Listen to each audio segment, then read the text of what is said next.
대표님을 앞으로 모시겠습니다.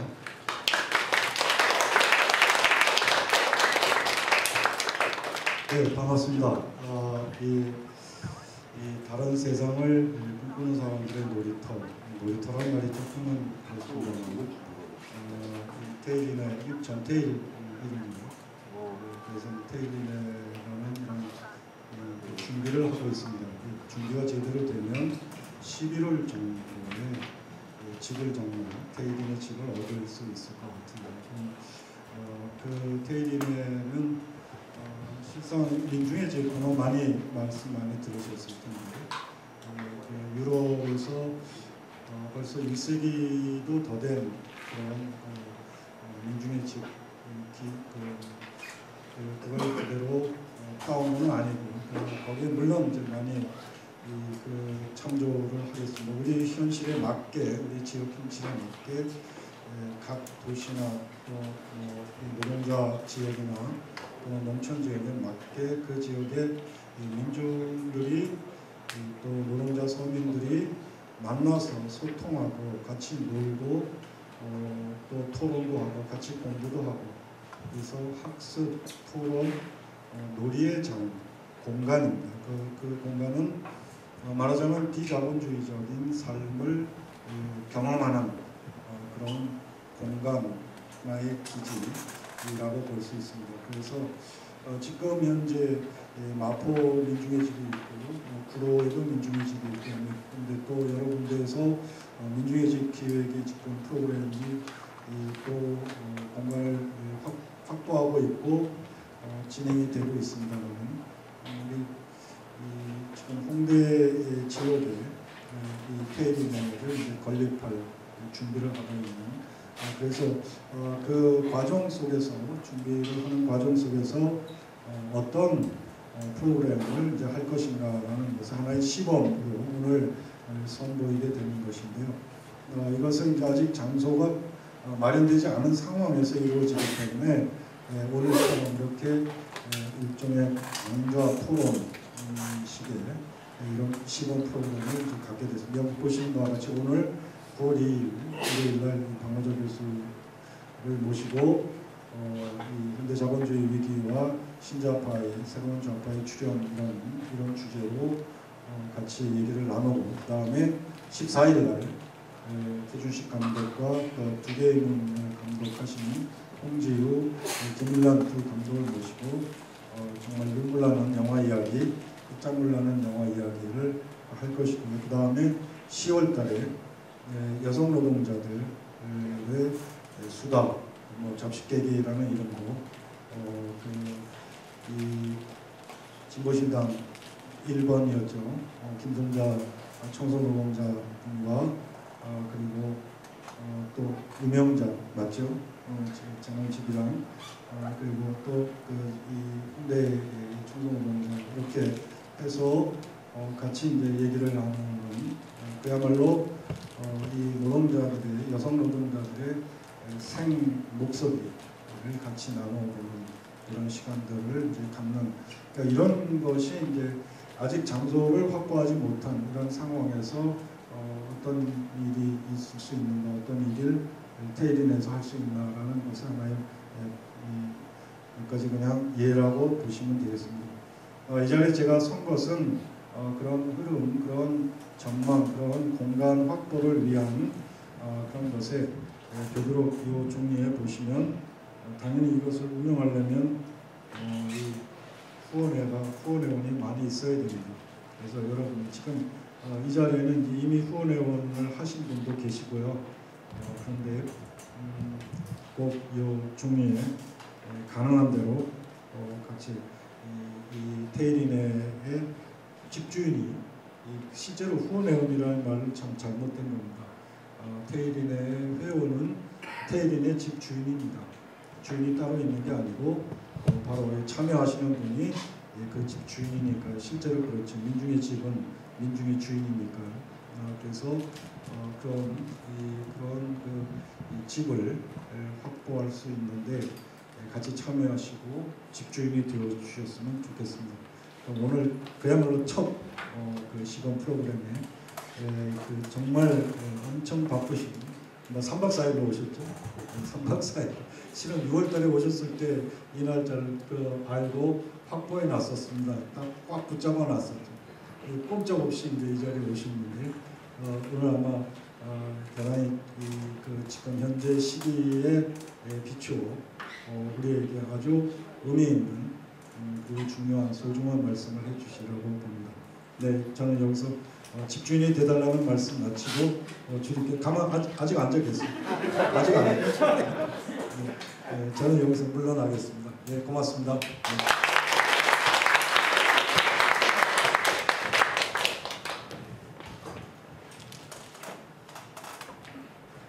예, 그럼 지금부터 많은 분들이 기대하고 계시고 또 보고 싶어 하시는 오슬로 대학 한국학 교수신 박노자 교수님을 모시고 강연을 시작하겠습니다.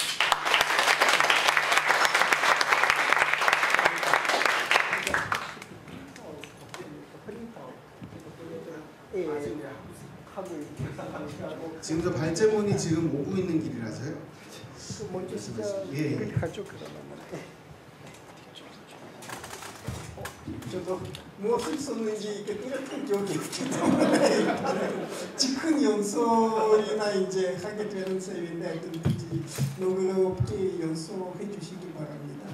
이제 그 구축학파와 이제는 우리가 만들고자 하는 또는 만들었으면 하는 신축학파가 무엇이 다를까 이제 우리 그것을 하나의 화두로 삼아 지금 이야기할 것인데 이 이야기의 출발점이 무엇이 되는가 하면은 사실은 작년에 스페인에서 일어난 한 일이 있게 하나의 출발점이 됐습니다. 그게 한국에서 제대로 보도가 안 됐어요. 여러분들이 뭐 접하지 못했을 가능성도 큽니다만은요. 작년 5월 15일 날 스페인에서 아주 유쾌하면서도 어떤 면에서는 비극적인 젊은이들의 대반란이 일어났습니다. 무기 들고 일어난 건 아직까지는 아닙니다. 아직까지라는 말을 왜 쓰는가 하면 구주의 그 대공환이 어떤 식으로 귀착이 될는지 아직은 전혀 감을 잡을 수가 없기 때문에 지금 같은 경우에는 안달루시아 주의 광산 노동자들의 조한이 거의 사지 미사일 가지고 일부 이루어지는 것을 보니 무장 조한으로 또 귀착되는지 정말 지금으로서는 예상 불가능합니다. 그런데 작년 5월 15일 날 젊은이 반란은 아직은 비무장 반란이었는데 들고 일어나서 바르셀로나, 마드리드, 코르도바 여러 주요 도시들의 광장을 점령해버렸고 그 반란을 인디그나도스 분노한 젊은이들의 반란이라고 부릅니다. 젊은이들이 무엇이 분노했을까요? 여러분들이 혹시나 이것도 남한이 이렇게 언론들이 통제돼 갖고 잘 보도 안 하는 것 같긴 한데 소마나국에 그러니까 스페인에서는 그 청년층 실업률이 어느 정도 되는지 아십니까? 그러니까 젊은이들 중에서는 공식적으로 백수로 등록되어 있는 사람이 비율이 얼마나 되는지 아십니까? 아시는 분이 계십니까? 50%죠. 지금 50% 넘었습니다. 뭐 스페인뿐만 아니고 대체 남부 전체가 지금 그렇게 돼가고 있고 히랍국 같은 경우에는 지금 같으면 55%의 청년 실업률을 기록해 사실상 사회 붕괴를 이야기하고 있습니다. 50%의 청년 실업률이 무슨 뜻입니까? 청년이 사회로부터는 그저 완전한 배제를 당한다는 뜻입니다. 실업이라는 것은 사회적 시민권 박탈이라는 뜻이거든요. 물론 실업자가 됐다고 해서 꼭 굶어 죽지는 않습니다. 아직까지요.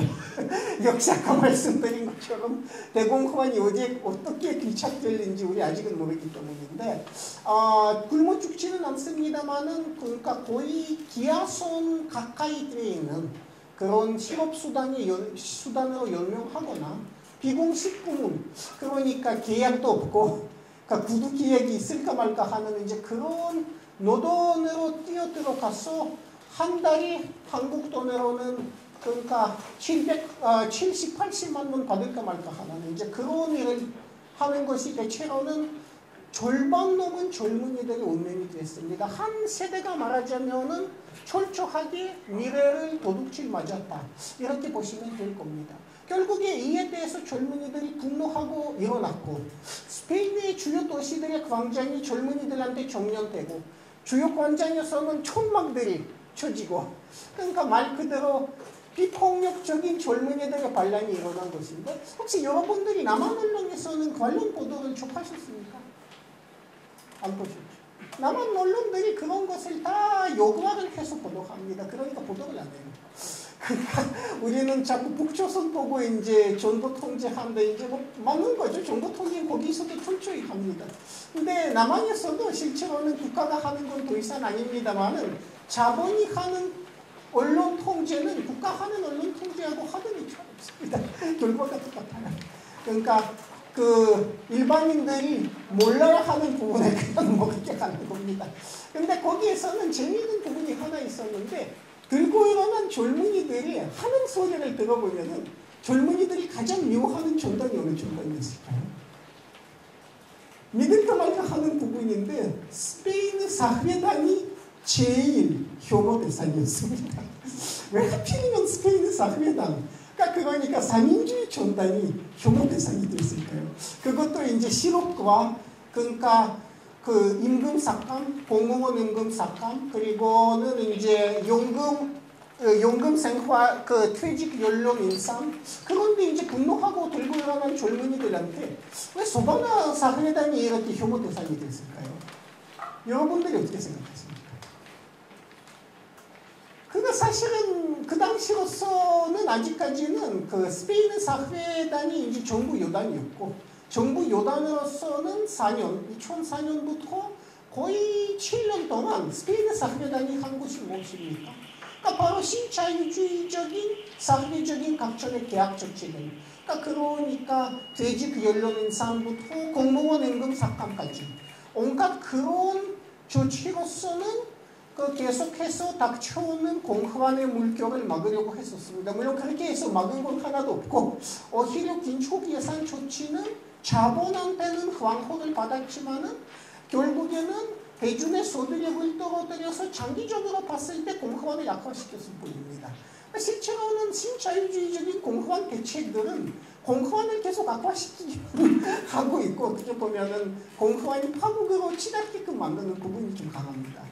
근데 어쨌든 간에 신자유주의적인 정책을 집행하는 데 있어서 사회당은 우파의 민중당보다 훨씬 더 악독스럽게 굴었고 훨씬 더 철저하게 신자유주의를 집행한 만큼은 스페인의 젊은이들이 가장 미워하는 게 바로 사회당이었습니다. 그러니까 사회당도 혐오 대상이 됐고 또는 혐오 대상 또 하나는 뭐였느냐면 사회당을 가장 지지하고 뒷받침해주고 후원금을 내는 대현 노조들이었습니다. 그러니까 정규직 위주의 대현 노조, 그러니까 주로 중년, 고숙련, 남성 노동자 위주의 대현 노조와 그 노조들이 먹여 살리는 사회당이 젊은이들한테 가장 불신을 받고 가장 혐오를 받게 되는데 이것은 어떻게 보면은 일면으로는 한국 상황하고 묘하게混용하는 부분이 있는가 하면은 일면으로는 우리한테는 그런 화두를 던집니다. 그러면 이 스페인의 사회당이 상징하는 구좌파가 어떤 악업을 쌓기에 이런 식으로 좌파는 어떻게 보면 가장 호소해야 하는 대상이 젊은이 아닙니까? 젊은이는 그 연령층으로서의 이제는 어쩔 수 없이 자본주의 사회의 가장 어려운 위치가 될 수밖에 없는 부분은 있습니다. 아직은 노동시장 진출을 앞두고 있는 계층이거나 진출을 못하고 있거나 진출을 막 한 사람들이고 노동시장에서는 가장 차별받을 수밖에 없는 부분이 있고 어떤 연륜 질서라는 게 있어서 그리고는 가족 꾸리고 주택을 얻고 이제는 육아를 하고 이 과정에서는 상당한 재력이 요구되는데 이것도 자본주의 사회에서는 사실상 빚 말고 확보하는 방식이 없어서 젊은 층이야말로 고리대 업자격인 은행이라든가 이제 고연주라든가 그들로부터는 가장 혹독한 착취를 받을 수밖에 없는 계층이죠. 그런 의미에서는 자연스럽게 좌파가 젊은 층한테 어필해야 하는데 스페인에서는 사회당은 반대로 젊은 층한테는 어필한 게 아니고 진호 대상이 된 건데 이유가 뭐였을까? 왜 하필이면은 그 사회당 등등이 이제 구좌파가 이런 식으로 됐을까? 그리고는 좌파가 젊은 층하고는 조금 그 젊은 층에 호소를 하고 젊은 사람들이 이제는 지지를 받고 젊은 사람뿐만 아니고 수많은 배제당한 노동자, 주변 파트의 노동자들을 그런 지지를 받아 정말 자본주의보다 조금 더 나은 사회로 나아가자면, 그리고 오늘과 같은 대공흡환을 진보적인 방식으로 파괴하자면, 그럼 좌파는 어떻게 탈바꿈돼야 됩니다. 이제 그것은 이번 강연을 마련하는 과정에 있어서의 전 문제의식이었습니다.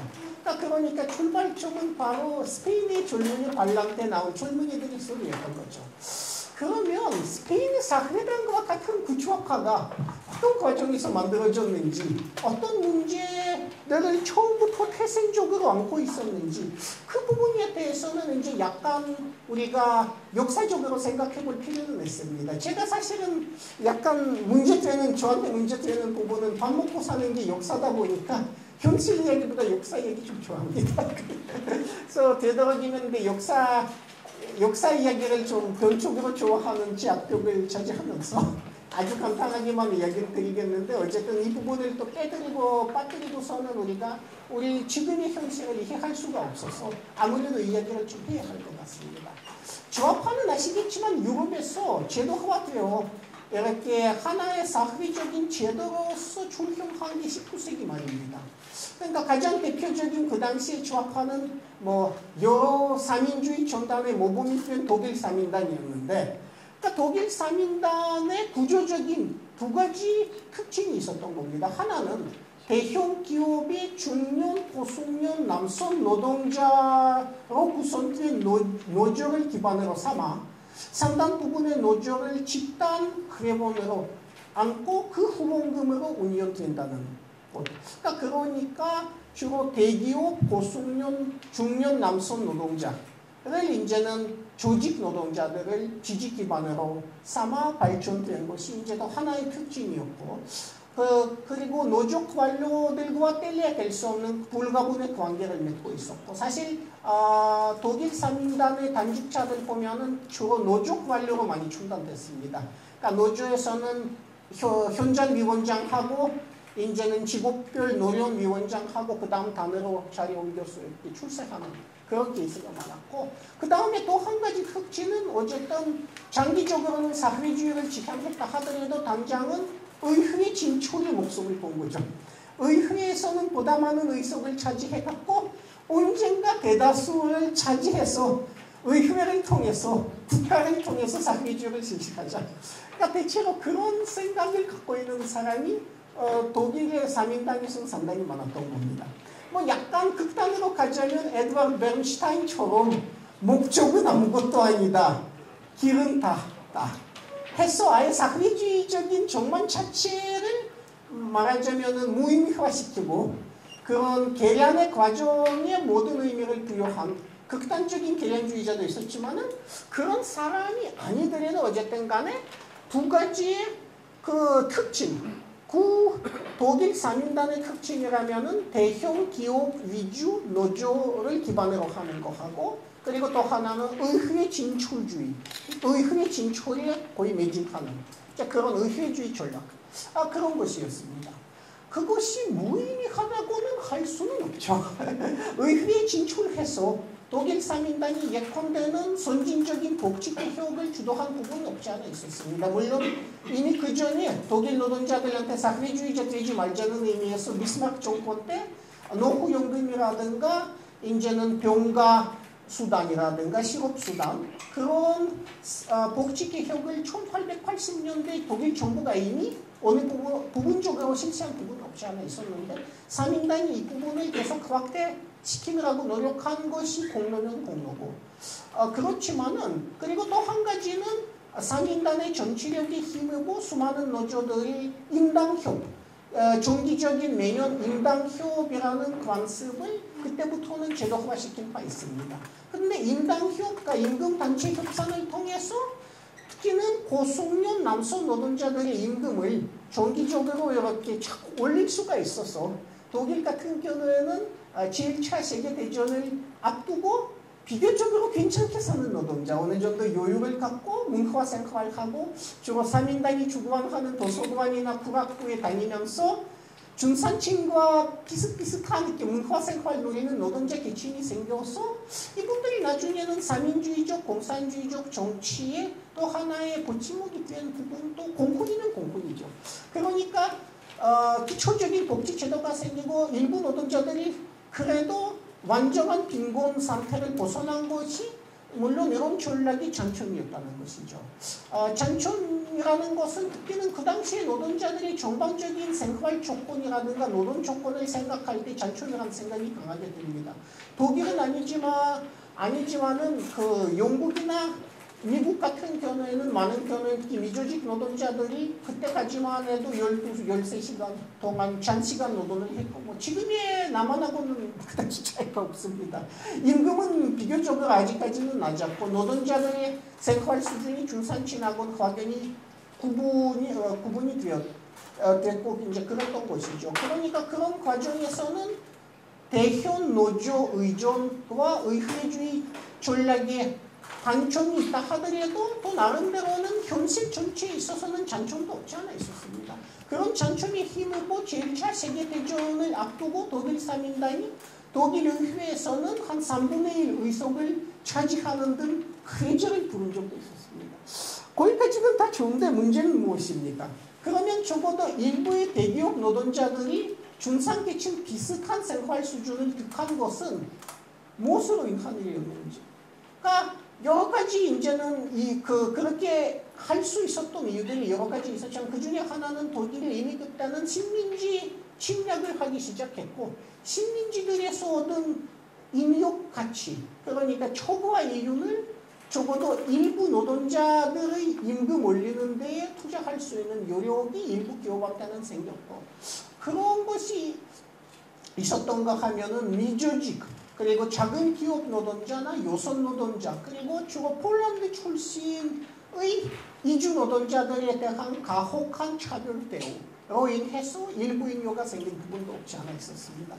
그러니까 일부 조직 노동자, 조직 고숙련 노동자에 대한 그런 경제 투쟁의 성과는 또 일부분은 그러니까 노동자 중에서의 일부를 포섭하는 그런 방식이기도 했고 또 그렇게 그 일부 조직 노동자들이 그렇게 해서 체제에 포섭됐다고도 볼 수는 있습니다. 적어도 일시적으로는 체제 병혁이 본격적인 병혁이 불필요하다는 이제 생각을 들 정도로 체제에 포섭된 부분도 분명히 있었던 것이죠. 그런데 노동자들한테도 그런 의식이 일부분 없지 않아 있었지만 무엇보다는 체제에 빨리 포섭된 사람들은 임당협을 맡고 있었던 노조 간부들이었습니다. 노조 간부들 같은 경우에는 일단은 노조가 공인받고 이제 제도화되고 나름의 자산을 가지고 그리고 노조 간부를 잘 하면은 나름의 인기를 얻어 그러니까 임금을 잘 올리는 쪽에서 이렇게 인기를 얻어 단직으로 3인당 단직으로도 갈 수 있는 출세 가도도 열리고 이런 상황에서는 노조 관료들의 관심사는 현면이었을까요? 현면이 아니죠. 임당협에서의 성과와 당 관료들과의 사적 네트워크 그리고 이제 국가 관료나 사업가와의 좋은 관계 유지 그러니까 그렇게 해서 임당협이 제도화되고 노조가 하나의 제도로서 뿌리를 내리는 과정에서 노조 간부층의 보수화가 가속화됐습니다. 그러다가 어떤 일이 일어났을까요? 1914년도에 아시겠지만은 독일이 하나의 주도적인 역할을 해서 유럽에서는 끔찍한 전쟁이 발생됐죠. 전쟁이 발생되면 사회주의자가 어떤 식으로 행동해야 합니까? 1914년 앞두고 1912년에 독일 도시 슈투트가르트에서 제2차 인터내셔널 국제사회당이 대회를 열어 전쟁의 경우에는 국제사회주의자들 그러니까 여러 나라 3인단들의 어떤 행동 강령을 채택해야 하는지 논의한 끝에 전쟁을 결사적으로 막고 만약에 지배자들이 전쟁을 벌일 것 같으면 총파업으로 결사 반대하자. 그런 교육한 바 있었습니다. 그러니까 원칙상은 독일 3인당이 절대 전쟁 협력하면 안 되는 이제 약속을 말하자면 해놓은 거죠. 그런데 전쟁이 막상 터지자 과연 3인당이 어떤 식으로 대처했을까요?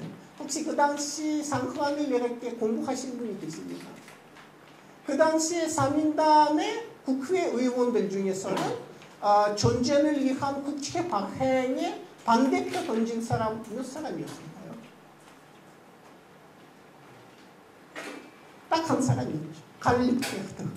그 사람 나중에는 국회의원 자격 박탈당하고 이제 전선으로는 병사로 보내지자 그것을 보복해갖고 시체를 위해서 무덤 파는 일로 차출되고 나중에는 공산주의자로 됐다가 반돈들한테는 이제 암살당한 걸로 잘 알려져 있습니다. 그러니까 전쟁을 막아야 하고 프랑스나 영국의 동료 노동자들을 절대 죽이면 안 되는 사민주의자들이 막상 전쟁 터지자 거의 집단적인 광기, 좀 광란 비슷한 것을 일으켜서 전쟁이 조항하기는커녕 오히려 적극 협력한 사람도 좋진 않았습니다. 사민당 우파에서요. 우파들이 이제 에베르트라든가 노스케라든가 그 당시에 대표적인 독일 우파 사민주의자들 보면은 대체 출신 기반은 대체는 이제 노조 관료들이죠. 이렇게 임금 인상 투쟁, 경제 투쟁에 나름의 성과가 있고 기업가나 국가와 좋은 관계 관리해온 이제 이런 사람들이 전쟁 반대는 어떻게 보면 본인의 이런 국가 체제 속에서의 출세를 이제 포기하는 건데 그런 거 절대 할 수가 없었던 것이죠. 그러니까 보수화된 노조 관료들이 결국에는 사민당에서는 가장 영향력이 있는 계층이 되어서 사민당은 전쟁 협력 집단으로 만들었고 결국에는 어떻게 보면 사회주의자 집단으로서의 전망을 구하게 된 셈이죠. 사민당의 기반은 어쨌든 노동자였는데 노동자 중에서도 다는 아니지만은 상당 부분의 고임금, 고숙련, 남성 노동자들이 어쨌든 전쟁을 불가피한 일로 인식해서 뭐 징병에 그냥 순순히 응하고 반전 투쟁을 하지 않은 것은 우리가 잘 알려져 있는 이야기입니다. 그러니까 구치화파는 말하자면 우리가 하나의 소교를 내리자면은 이미 그때는 구치화파는 대기업 노조, 대형기업, 남성, 숙련 노동자 중심의 노조에 의존하고 노조 경제 투쟁을 지원하는 정치력을 발휘하고 의회주의 전략에 매진한 나머지 체제의 상당 부분 포섭되고 체제와 투쟁할 능력을 상실하고 결국에는 그러니까 자본주의 체제 가장 흉악한 반려라고 할 수 있는 제국주의 전쟁의 하나의 부역 집단이 되어서 영원히 이제는 급진적 사회주의 또는 병혁적 사회주의와 인연을 끊고 말았다.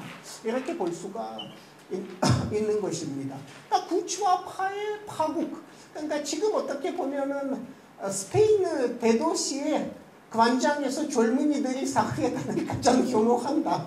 이런 이야기 하는 것이 이게 구치화파의 궁극적인 파국의 뭐 거의 마지막 선언이라고 그렇게 할 수가 있는데 어쨌든 구치화파의 그런 구조적인 파국의 시작이라면은 제1차 세계대전 앞둔 그런 일부 구치화파의 체제 속의 포섭 과정 이렇게 보시면 될 것 같습니다.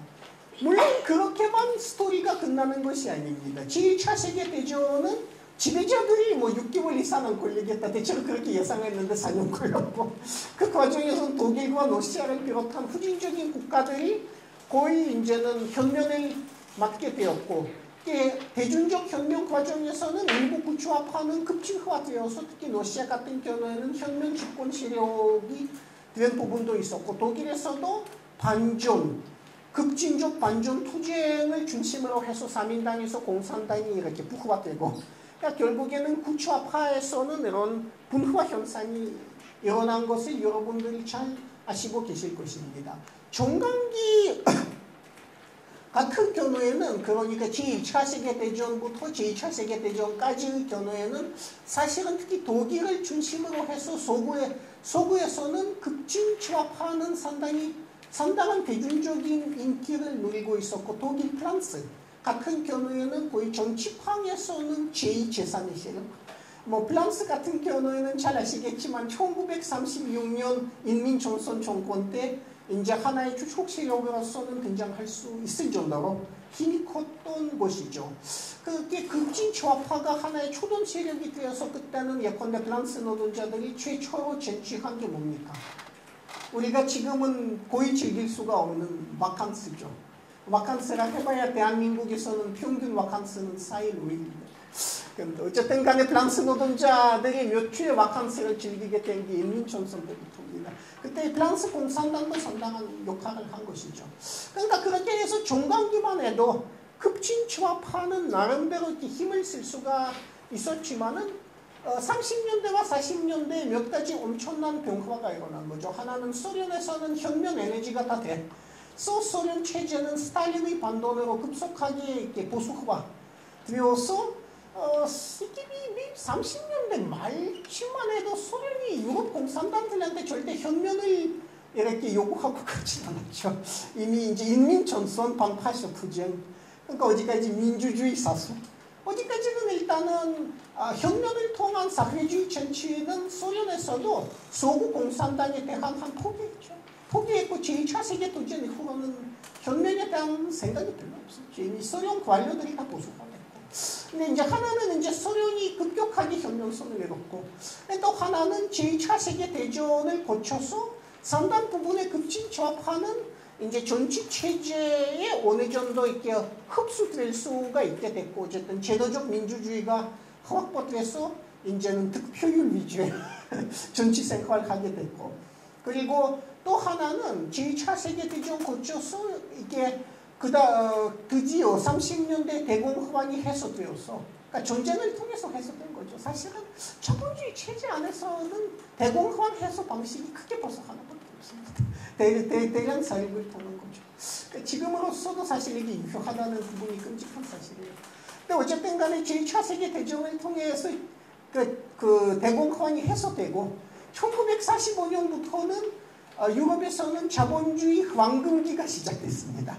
이 황금기는 이제 유럽 같은 경우는 70년대에 끝났고, 일본 같은 경우는 92년 이제 바벨 경제가 터지고 나서는 끝난 거고, 대한민국의 같은 경우에는 대한민국에서는 이제 본격적인 자본주의 발전이 60년대 초반부터 시작됐으니까 대한민국 같은 경우는 97년, 98년 이제 그때는 황금기가 끝났고, 그러니까 어떻게 보면은 시차가 있지만 똑같은 상황을 먹고 있는 것이죠.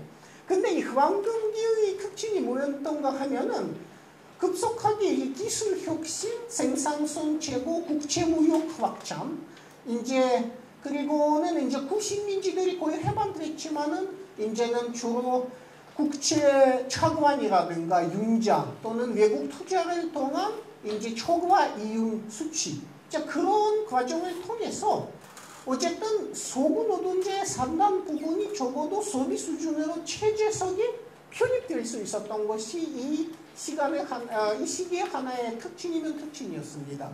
노동자들한테는 70년대 말까지만 해도 고숙련 남성 노동자 같은 경우는 절대 다수는 정규직이었고, 주요 소구 산업국가에서는. 그리고는 80년대부터는 소구에서는 실질임금이 침체되기 시작했는데 80년대 전까지만 해도 어쨌든 조금씩 실질임금이 오르긴 했습니다. 노래 같은 경우는 지금도 많이 오르고 조금씩 오르고 있죠. 2, 3% 정도 오르고 있죠. 지금도. 이제 독일 같은 경우는 그 과정이 거의 끝났지만.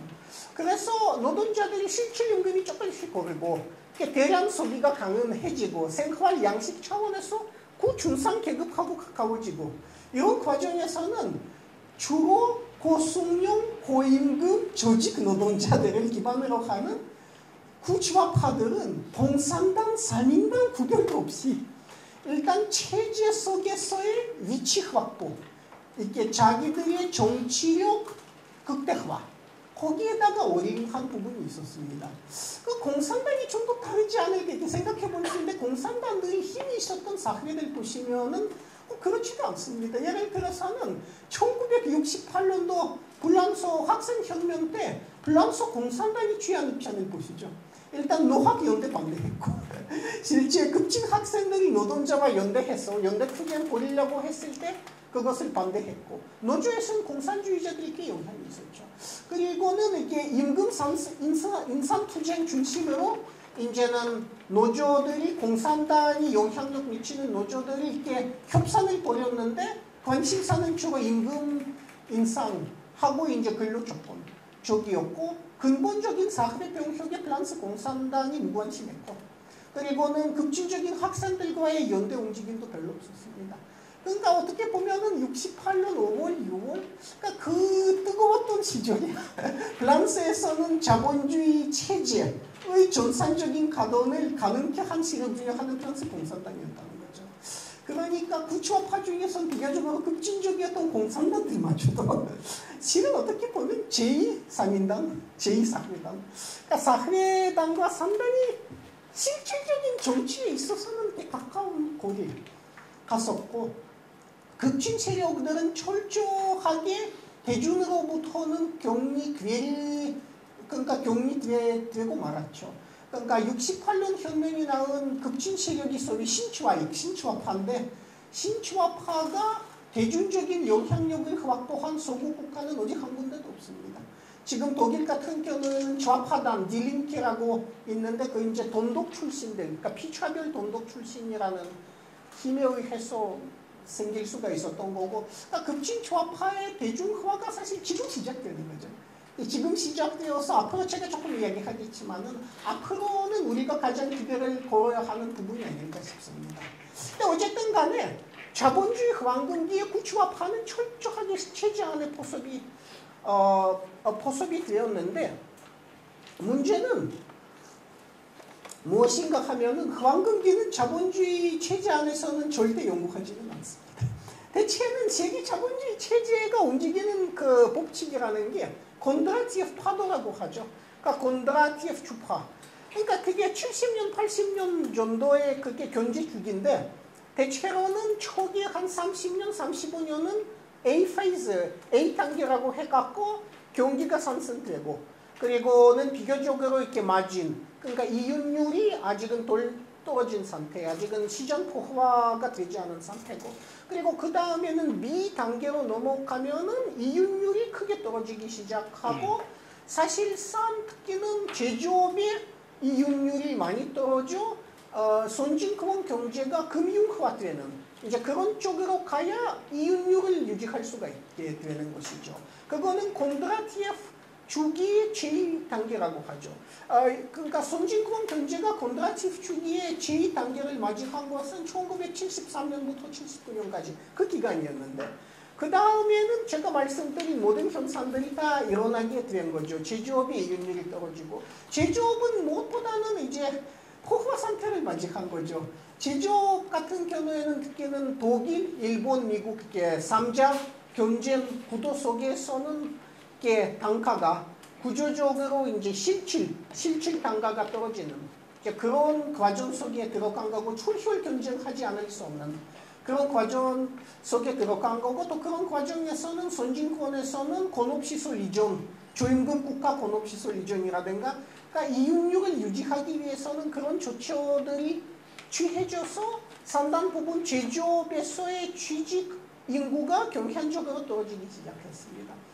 그런 것이 시작되어서 이윤율이 떨어지는 상황에서는 총 자본의 그러면 정책 판단이 무엇이었습니까? 이윤율이 떨어지자면 그것을 보충하기 위해서 뭘 해야 합니까? 그러면 착취 정도를 높여야죠. 근데 착취 정도는 전체적으로 전반적으로 높이면 큰일 나죠. 사회가 파멸이 되는데, 그러니까 어떻게 한 거는 이제 불통치하기 시작한 거죠. 그러니까 80년대 이후에 유럽에서 조금씩 비정규직 인구가 양산되기 시작합니다.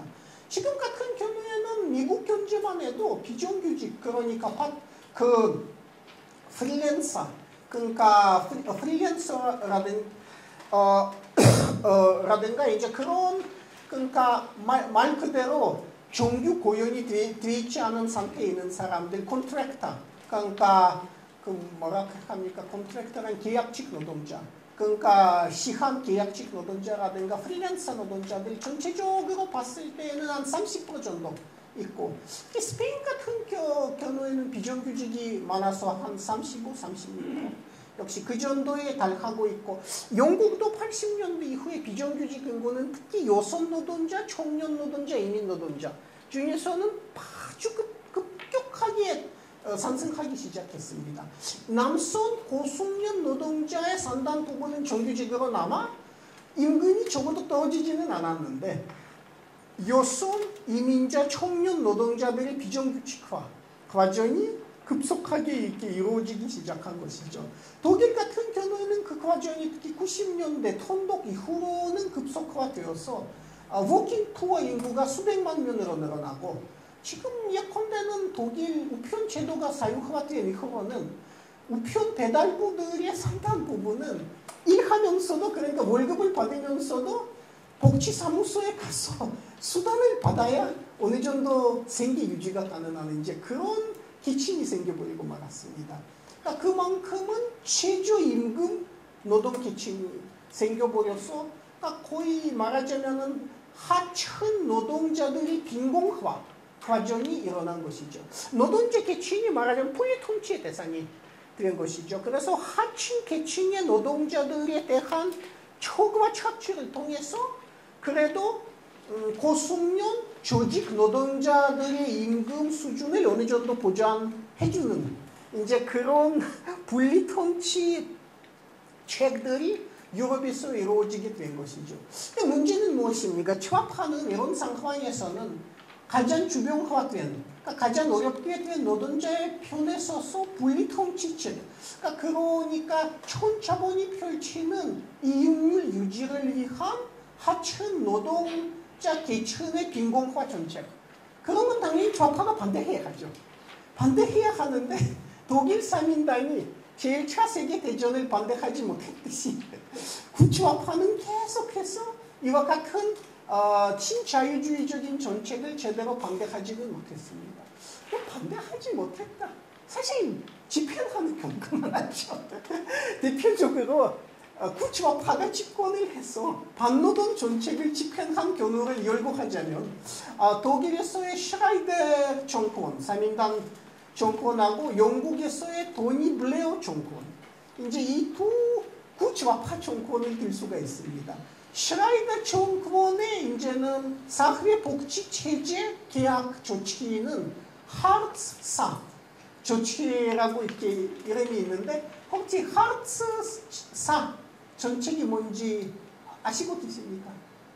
그리고 독일에 살다 오신 분이 계시면 아마 이야기 들으셨을 겁니다. 거기에 빈민들한테 엄청 고통 준 거죠. 그러니까 예를 들어서는 옛날 같으면은 실업수단을 그냥 줬지만 지금 같은 경우는 실업자가 이제 관련 사무소가 복지사무소에 취직 제한을 몇 번 거부하면 수당이 취소되는 등 사실상은 본인이 도저히 할 수 없는 일이라 해도 하고 싶지 않고 할 수 없는 일이라 해도 거의 강제 노역, 그러니까 간지 취업 당하듯이 무조건 자본가의 요구에 따라서 취직의 자유가 박탈된 거죠. 그러니까 간지 취직을 해야 하고 그렇지 않으면 실업수단을 받아요. 이런 거 있는가 하면은 또 실업수단을 받을 때에는 이제 민스 테스트, 그러니까 생활 수준 검사 같은 거 촘촘하게 이루어지고, 그러니까 사실상 실업자 계층을 하부 노동자, 빈곤한 노동자, 워킹 푸어 계층으로 재편입시킨 것이 그런 정책이었죠. 그러니까 그 정책을 집행한 게 독일 사민당이었다는 거죠. 그러면 그런 상황에서는 독일 젊은이, 실업자, 여성 이민 노동자들이 사민당을 좋아한다. 뭐 뽕하는 얘기죠. 그러니까 그렇게 해서 제1차 세계대전 이후에 구좌파는 또 한 번 어떻게 보면은 좌파로서의 파멸을 맞은 셈입니다. 독일도 그렇고 특히 영국의 경우에는 토니 블레어 집권 시기에서의 신노동당 정책이 어떻게 보면은 약간의 시기주의적인 복지 정책을 집행하면서 사실상 전 사회를 신자유주의적으로 재편시키는 이제 그런 노선이었고, 뉴레이버 신노동당이 신자유주의 하나의 보존으로 이렇게 확고하게 자리를 잡았습니다. 그러니까 온공구좌파가 신자유주의적인 촌자본의 노선의 집행자가 되어서 촌자본의 이익률 유지에 올인한 거죠. 그래서 촌자본의 이익률이 유지가 돼야 그나마 일부 조직 고숙련 노동자들한테는 실질 임금이 보존될 수가 있다는 것인데, 문제는 뭐냐 하면은 그런 노동자들이 소수불구하고 대다수 노동자들이 이 정책 과정에서는 철저하게 파탄을 맞이할 수밖에 없었습니다. 그러니까 다수의 주변화된 노동자를 희생시키면서 일부의 조직 노동자 노동자들한테 그나마 나쁘지 않은 그런 정책을 취해왔다 할 수 있는데 어쨌든 궁극적으로 봐서는 뭐 전 노동 자체를 군지로 몰고 있는 정책이긴 하죠.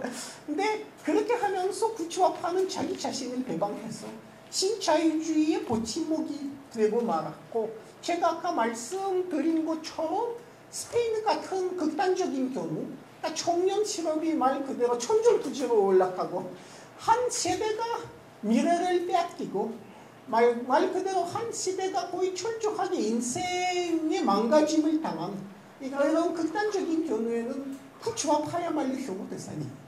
그래는 이제 그런 상황을 맞이하게 된 것이죠. 그러면은 이제는 조금 더 희망적인 얘기 해봅시다.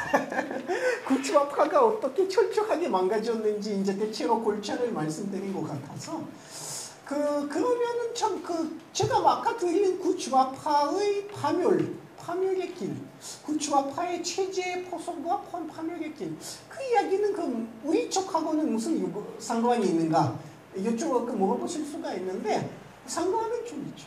한국은 유럽과 같은 이렇게 전통이 깊은 그런 구치화파는 없습니다. 없다기보다는 만들어질 수가 없었죠. 지금 여러분들이 기억하시는지 모르지만은 뭐 제도적 민주화가 된 90년대 초반만 해도 노동자 전단 만들겠다는 산업맹원들이 그때 안기부에 이렇게 잡혀가 갖고 고문 수사 당하고 아주 혹독한 고문을 당하고 이렇게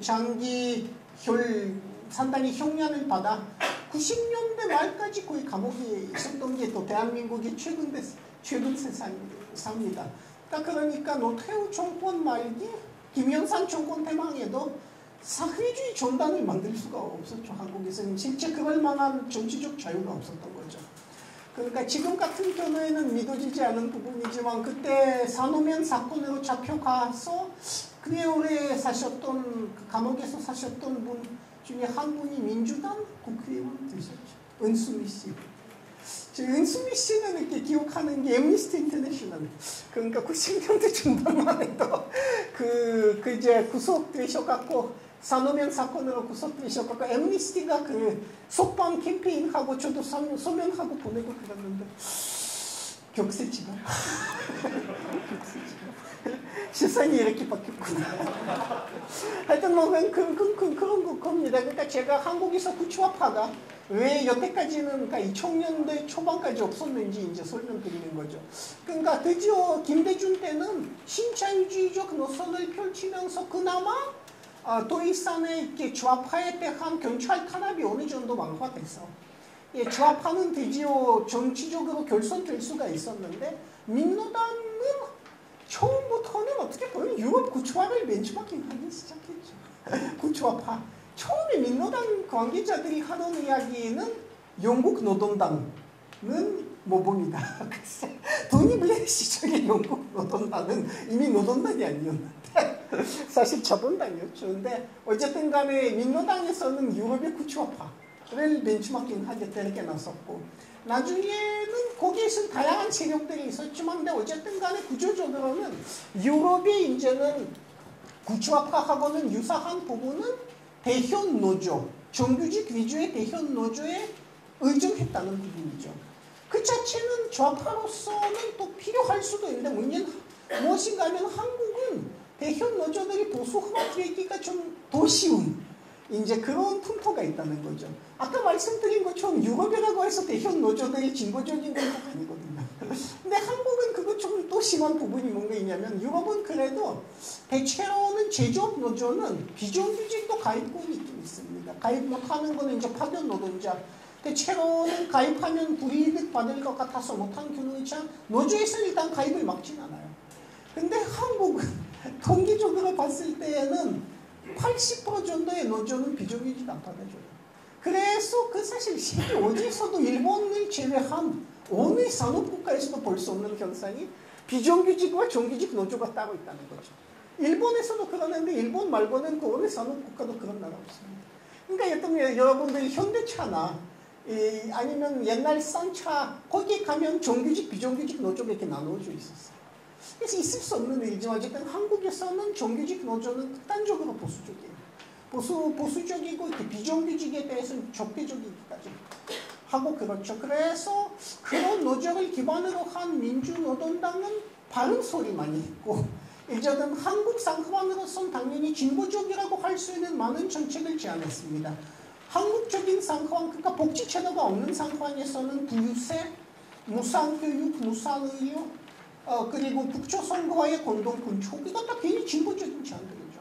그래서 그런 진보적인 정책 제안으로서는 상당한 존재 의미가 분명히 있었습니다. 민노당은. 저도 민노당을 지지했고 민노당 신문에 기고도 하고 하여튼 그러는데 문제는 무엇인가 하면은 어쨌든 구치화파 처음부터 결선될 때부터는 이제 유럽의 구치화파와 같은 형태를 취해서 그렇게 해서 민노당은 비정규직 여성, 이민자들의 지지를 많이 받지는 못했죠. 그러니까 비정규직들한테는 물론 비정규직에 대한 투쟁도 민노당 하기는 했지만 그거는 중점은 아니었고 어디까지는 또 그렇게 투쟁을 할 만한 요령도 많이 없었고 어쨌든 비정규직들로서는 왜 민노당 지지해야 하는지 왜 가입해야 하는지 불투명했던 것이죠. 비정규직들과 땀을 쌓고 살았죠. 그래서 그런 상당한 결점이 있었죠. 그러니까 어떻게 보면은 유럽 구치화파의 문제점들이 한국적인 풍토에도 어느 정도는 재현됐다. 이렇게 볼 수가 볼 수가 있는 것입니다. 그러면 이제 문제점 이야기를 좀 했으니까 왜 구치화파가 지금 이렇게 특히 유럽의 미래를 빼앗긴 젊은이들한테 왜 이렇게 인기가 없는지 이제 어느 정도는 말씀드렸으니까 희망을 얘기합시다. 근데 유럽에서는 이제 2008년부터는 대공환이 시작되어서 그러니까 대공환에 대한 이제 촌자본의 대처 방식은 남부의 경우에는 사실 복지국가 정차적 말살책입니다.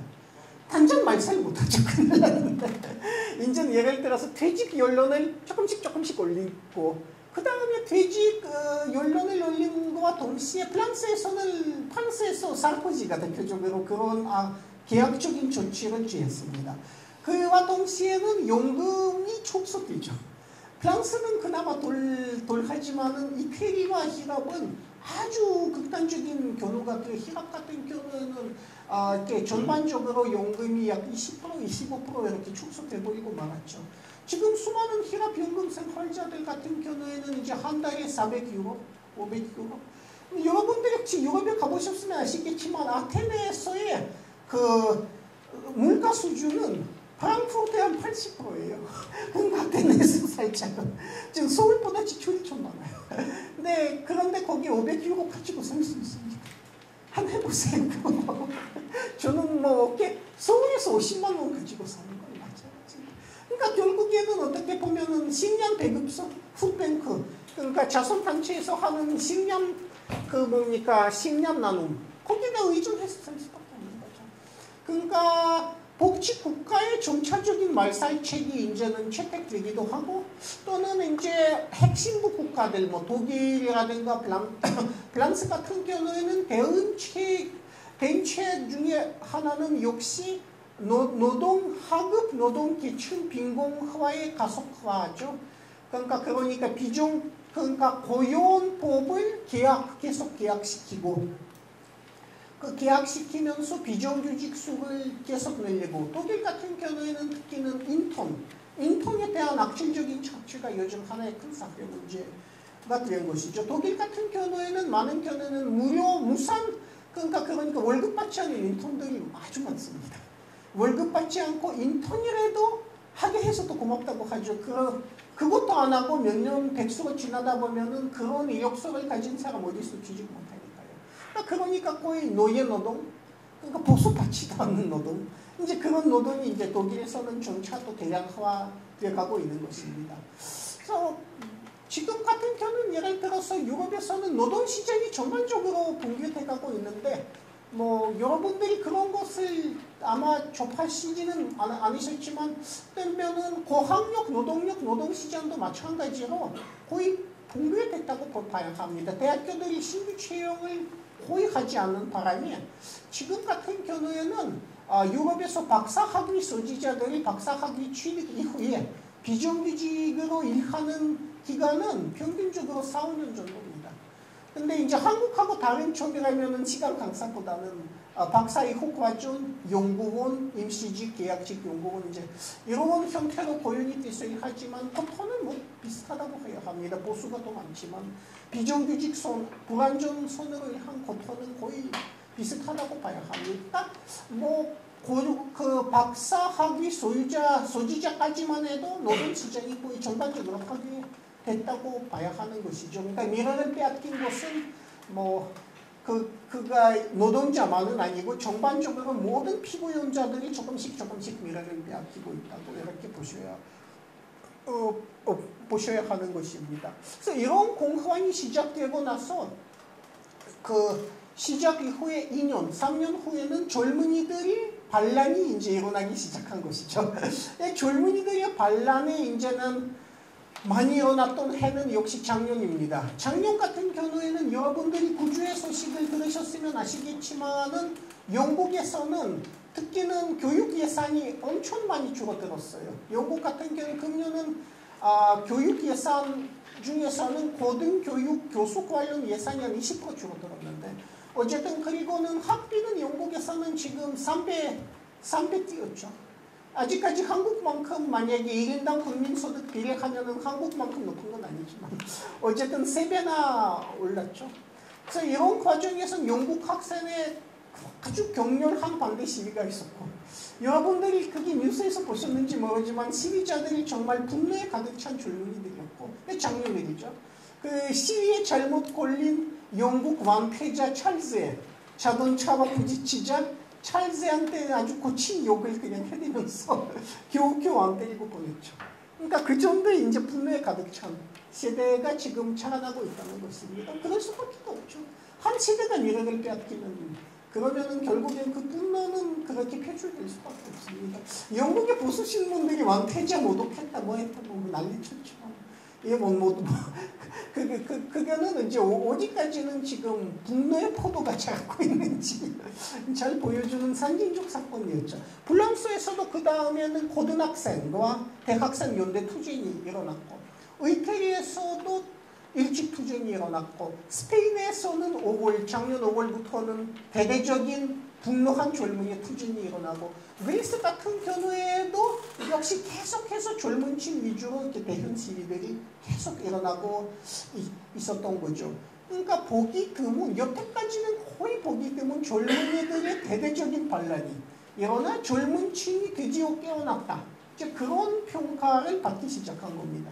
그러니까 우리 같은 경우에는 90년대 중반까지만 해도 대학생 격렬 시위를 볼 수가 있었어. 뭐 격렬 시위가 뭐가 새로운가 이렇게. 근데 그 90년대 중반에 연대 사태를 이제 전총으로 해서 그런 게 줄어들었는데, 어쨌든 그거 보신 분들이 아직은 기억에 생생할지 모르지만 유럽 같은 경우는 프랑스가 약간 예외긴 하지만 어쨌든 간에 지속적인, 그러니까 몇 주 동안의 격렬 시위, 그리고 젊은이들이 반체제적 성장, 이런 것은 사실 70년대 이후에는 거의 보이지가 않았거든요. 프랑스는 약간의 예외입니다. 거기에 이제 젊은이들의 정치의식이 아마 가장 높은 나라 중에 하나죠. 근데 그건 유럽에서는 어떻게 보면 70년대 이후에 거의 보이지 않았던 현상인데, 작년에 많은 비평가들이 어떤 얘기했냐면 68년에 이제 대대적인 젊은이 혁명이 다시 온 건가. 젊은이의 상당 부분은 결국에는 신좌파적 성향을 띠게 되는데, 지금 같은 경우에는 대체로는 시위에 참가하는 학생들한테 이야기 들을 수 있는 게 미래를 빼앗겼다.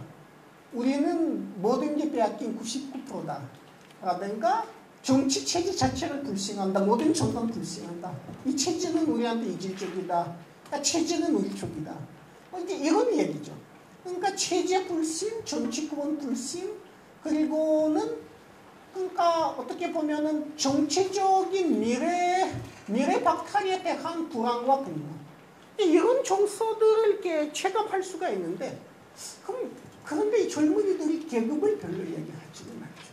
사회주의 이야기가 거의 나오지는 않죠. 그러니까 좌파적인 언상을 거의 쓰지는 않죠. 그러니까 옛날 같으면 노동계급, 피착취 계급, 피오갑 계급 이런 말 좀 썼는데, 지금 그런 말 대신에 이제 쓰는 개념은 99%. 그러니까 좌파적인 언사를 그만큼은 잘 안 쓰는 거죠. 그래서 왜 그럴까? 한번 우리가 자문해 볼 수가 있습니다. 일부분은 그게 이제 운동의 시작 단계라서 그런 부분도 있죠. 686 운동도 보시면은 초기에는 젊은이들한테 가장 강력하게 나타난 게 권위주의에 대한 반발이었습니다.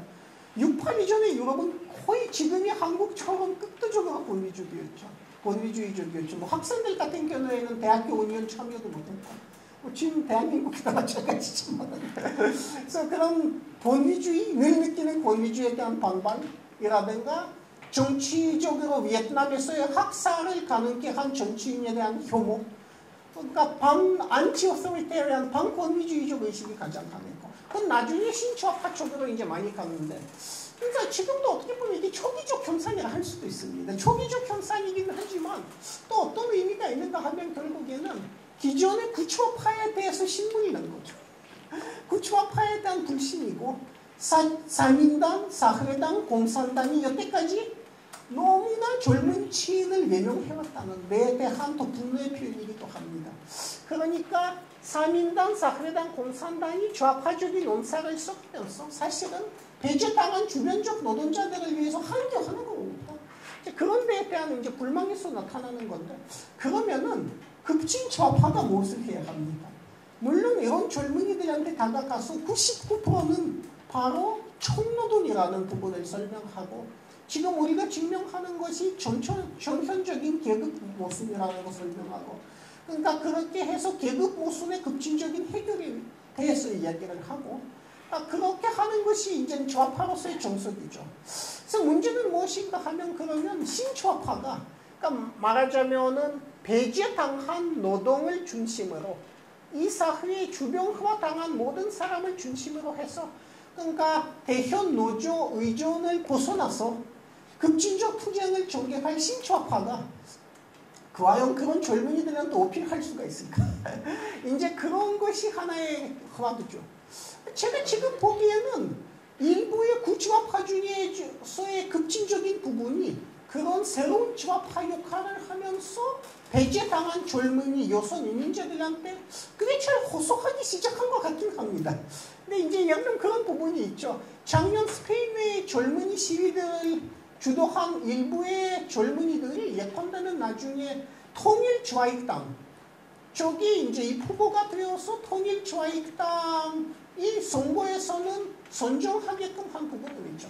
스페인에서는 통일좌익당이 뭐냐면 공산당이 가담한 급진적 좌파의 모임이죠. 이제 선거 용합이죠. 그래서 거기에서는 예컨대는 작년 총선에서는 득표율을 한 두 배 올렸죠. 그러니까 그런 의미에서는 급진 좌파가 좀 잘했다는 평가를 받고 있죠. 그러니까 급진 좌파가 잘할 수 있었던 이유는 그만큼은 공산당을 위시한 구좌파는 여태까지의 배제당한 노동에 대해서 외면했다는 것을 반성하고, 이제는 반란을 일으킨 젊은이들과의 연대를 모색한 때에 대한 보상이라고 보시면 됩니다. 그러니까 배제당한 모든 주변화당한 자들의 연대를 모색하는 새로운 좌파가 이미 그런 움직임들을 좀 시작했는데 시작 단계입니다. 스페인도 그렇고, 그런 것이 많이 적극적인 것은 대체로 유럽을 보시면 가장 어렵게 사는 나라에서는 급진 좌파가 가장 활발해요. 당연한 얘기죠. 이제 예컨대는 제가 사는 노르웨이에서는 아직은 거의 위기가 닥치지 않아 급진 좌파는 뭐 1~2%밖에 득표하지는 못하죠. 그런데 지난번에 그리스 히라베소의 총선을 보시면, 그러니까 지난 6월의 총선을 보시면 급진 좌파의 블로그라고 할 수 있는 실자의 득표율이 27% 가까웠습니다. 26.5%였는데. 그래서 그만큼은 남구와 북구의 사정이 다른 겁니다. 실자 같은 경우에는 사실은 득표율을 엄청 갑자기 높인 거죠. 2009년 총선 같은 경우에는 히라베 실자는 4.6%밖에 득표하지 못했는데 지금 3년 만에 그러니까 4%에서 27%까지 이렇게 급성장한 급진 좌파 정당도 없어요. 근데 왜 그렇게 할 수가 있었을까? 이렇게 보면 역시 배제당한 노동자, 그러니까 젊은이 여성들한테는 너무나 강력하게 호소했기 때문입니다. 젊은이들한테 어떻게 호소했는가 보면은 2008년에 시작한 젊은이들의 대대적인 경렬 투쟁을 전폭적으로 지지한 것부터 시작이었죠. 그때는 이제 투쟁의 그 시작이 뭐였던 거 하면 15세에 젊은이 그 알렉산더 그리고리오플로스가 경찰들한테 살인을 당했죠. 그리스 경찰이 엄청 포악합니다. 이 군사 독재의 유산이기도 하지만 엄청 포악해요. 경찰 폭력이 뭐 만연돼 있고 이런 경찰 폭력의 희생자가 생겨서 수많은 젊은이들이 그러니까 격렬한 아나키스트까지 포함해서 시위에 대대적 시위에 들어갔는데 아나키스트들이 가담한 시위다 보니까 그리스 공산당이 이렇게 반색을 해서 별로 이렇게 참여를 안 했는데 시위사가 아주 적극적으로 참여를 해서 젊은이들을 잘 끌어들일 수가 있었습니다. 그 위에는 그리스에서는 정권이 3인단 정권이 그때 바속 3인단 정권이 대학 공교육 사유화 시도를 했는데 거기에 학생들이 논선, 정보 논선으로 대응했고 그래서 정보 논선에 대해서는 공산당도 좀 별로 좋지 않게 본 부분이지만 시립사는 전폭적 지지가 있죠. 그러니까 젊은이들이 경찰 폭력 대응 투쟁, 그러니까 공교육 사수 투쟁 이런 투쟁에 올인해서 상당히 소득을 받은 거죠 시립사는. 그런 부분에서는 극진 좌파가 충분히 배제당한 노동자, 주변적 노동자, 젊은이부터 시작해서 주변적 노동자들을 결손시킬 수 있다. 이런 확신을 그리스를 보면 좀 얻을 수가 있습니다. 근데 그리스의 시립상의 또 재미있는 하나의 특징이 뭐냐면은 그 안에서의 일종의 좌파적 톨레란스 분위기죠. 콘세파 선생님께서 톨레란스라는 단어를 좋아하시니까 그러니까 그렇게 표현할 수도 있는데 시립사는 사실은 이렇게 단일 전당은 아니거든요. 단일 전당은 아니고 선거연합인데 그 안에서는 13개의 전당이 들어가 있죠. 근데 온건 좌파도 있는가 하면은 트로츠키주의자. 그러니까 한국에서 다 함께라고 부르는 게 영국 산호당 계열. 트로츠키주의자도 거기 안에 있고 마오주의자도 있고. 그러니까 혁명적 공산주의자들도 있고. 그러니까 이게 지향성이 많이 늘 다른데 어쨌든 뭐냐면 최소의 공동 분모가 있습니다. 신자유주의 결사 반대, 유럽용 합의 요구한 계약안, 사회적 계약을 결사 반대. 이런 최소의 공동 분모, 그리고 공교육, 무상의료 사수. 그런 최소한의 공동 분모를 잘 찾아내서 좌파들끼리 국력을 어느 정도 막고, 그러니까 비공산계열의 좌파가 어느 정도는 손잡아 같이 투쟁할 수 있는 이제 그런 장을 마련한 것이죠. 그러니까 사실은 그러니까 우리가 배제당한 노동자들한테는 어필하자면은 좌파는 되게 이념형 좌파가 많기 때문에 어제 분열 잘 돼요. 이념은 어쨌든 똑같을 수가 없으니까요. 이념은 뭐 사람의 선전 배경이라든가 뭐 여러 가지 요인에 따라서 이렇게 달라지는데 이념을 달리해도 좋다 한데 우리는 서로 이렇게 공동의 최소한의 공동 분모가 있다면 그런 이념적 차이를 필요해서 그런 것을 지향을 하면서 같이 싸움을 나가야 하는데 좌파는 분열을 너무 많이 하기 때문에 그런 거 여태까지 잘못해왔고 시립사를 보면서 이제 배울 수 있는 점이라면은 한국에서도 시립사의 어쨌든 간에 핵심어, 본론적인 핵심어라면은 계급이죠.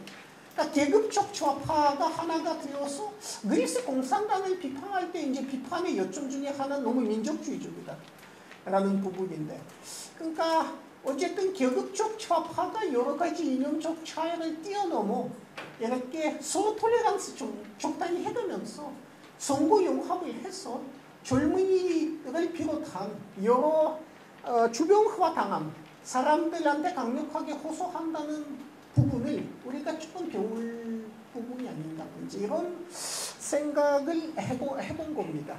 그러니까 이거는 이제 새로운 좌파 출현을 그렇게 해서 이야기하는 겁니다.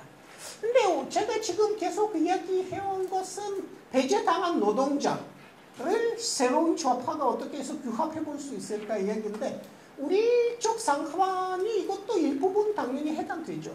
우리는 배제당한 노동자들이 유럽보다 훨씬 많으니까 우리 비정규직 비율은 뭐 유럽이든 어디든 산업사회에 없는 뭐 56%인데 우리한테는 더더욱더 해당이 되죠.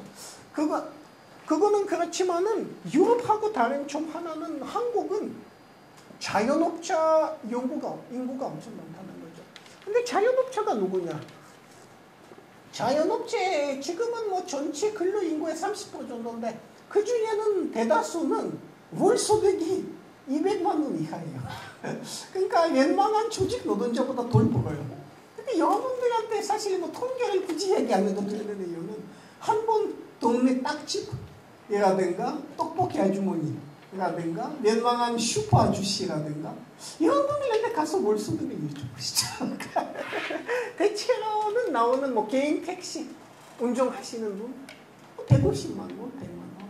그리고 늘 도산 위험이 도사리고 있고 요즘 홈플러스라든가 이제 이런 대형 자본이 들어와서 거기에 떡볶이도 있고 다 있죠. 그래서 그러니까 자영업자들이 사실 조직 노동자 이하의 수입을 받고 상당 부분은 그 누구도 착취할 능력도 없고 자기 자신을 착취하면서 늘 언제 도산당할지 모르는 이런 공포 속에서 살아야 하는데 사실은 한국에서 좌파의 역사적인 사명 중에 하나는 자영업자들을 조직해서 대형 자본에 맞서게끔 하는 부분이 아닌가 싶습니다.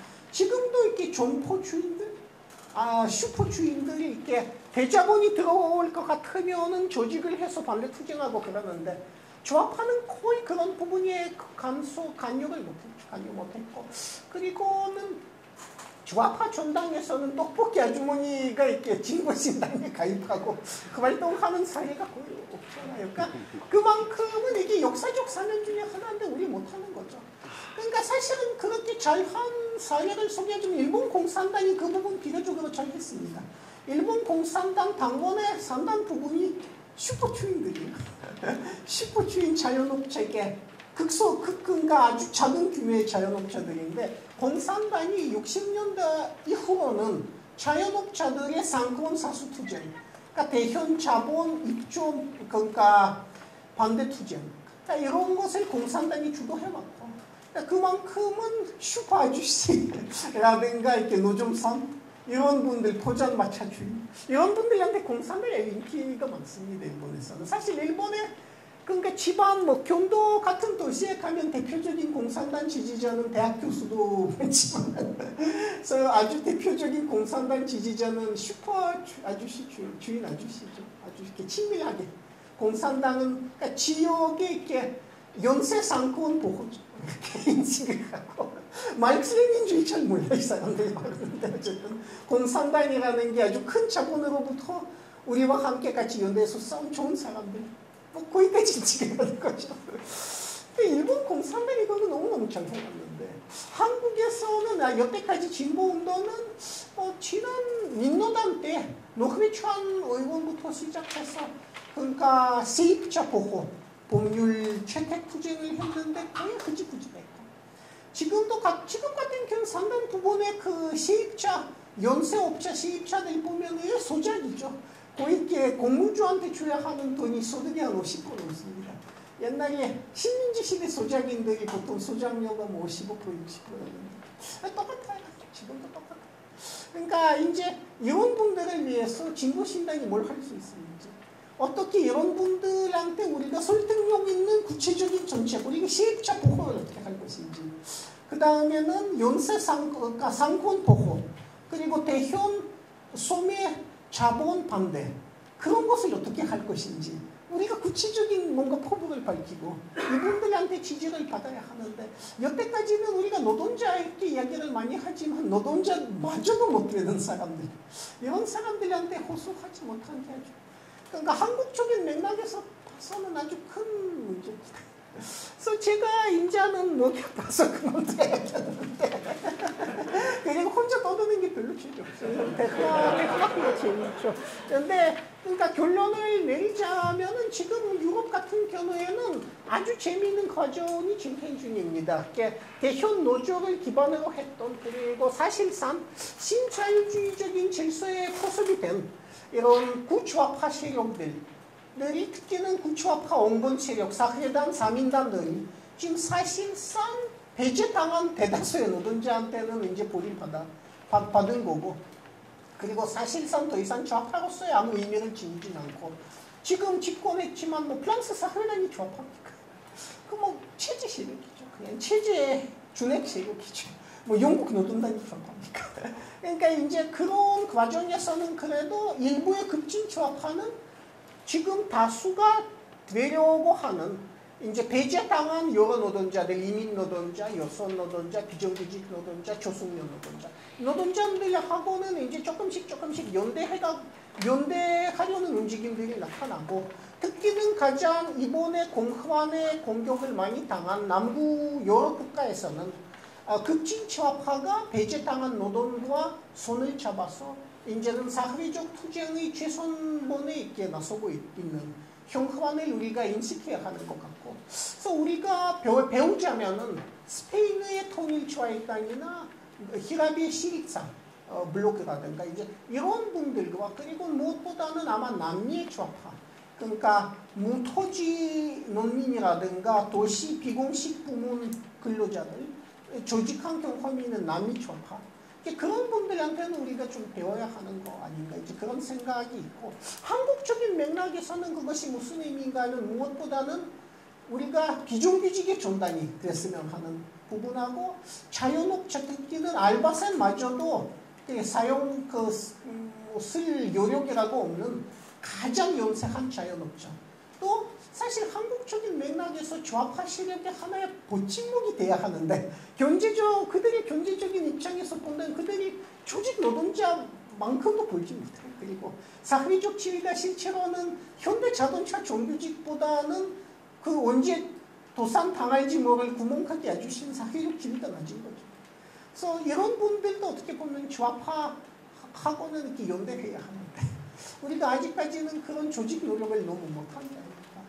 그런 것을 우리가 반성해가면서 배제당한 다수를 중심으로 한, 그러니까 신자유주의 시대 신현 무상계급, 말 그대로 잃을 게 없는 신현 무상계급을 중심으로 해서 새로운 사회 변혁 시력을 구축해야 하지 않을까. 그러니까 이제 그런 말씀으로 한번 마칠까 합니다. 감사합니다.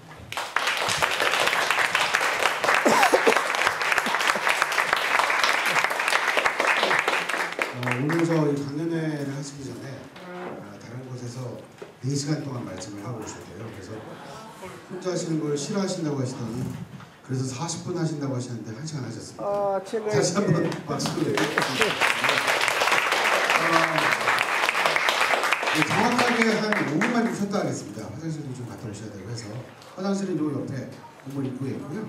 그리고 그 화장실 가시기 전에 일단 요 앞에 비치되어 있는 엽서 다시 한번 좀 봐주시고요. 두 번째는 아까 오늘 저 참여하신 분들 이메일하고 연락처 적는 게 있었는데 그걸 적어주시면 오늘 강의하신 여러 가지 내용이나 이런 것들을 보실 수 있게 저희가 메일로 웹진 형태로 만들어서 보내던 파일을 보내든 이렇게 해서 보내드릴 테니까요. 꼭 좀 적어주시기 바랍니다. 그러면은 지금 저 시계 말고요. 저희가 좀 안 맞아요. 지금 29분이거든요. 35분에 다시 그러면 질의응답하는 시간을 갖도록 하겠습니다. 아유, 수고하셨습니다. 조금 근데 서울이 그 공기가 이상해요. 특히 제가 지금 묵고 있는 데가 남대문입니다. 공기가 너무 나빠요. 그 미세먼지인가요? 뭔지 모르겠는데 아마 자동차 때문인가요? 여기 별로 그게 없어요. 공정이 없는 자동차.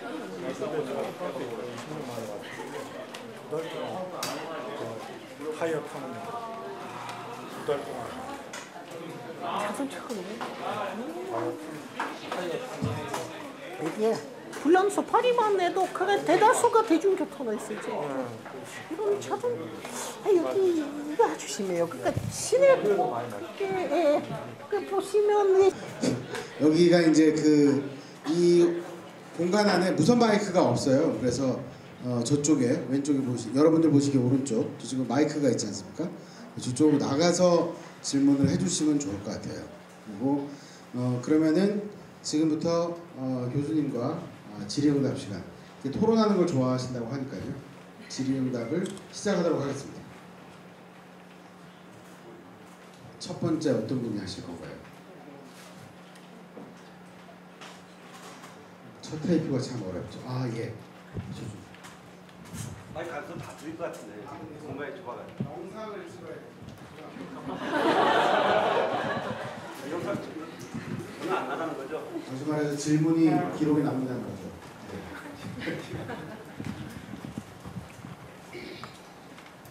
아까 말씀하신 주변화된 노동 그리고 또 배제된 노동 이들이 실제로 조직화가 대단히 어려웠었던 나름의 이유가 있을 거라고 생각하거든요. 조직화가 어려웠던 이유.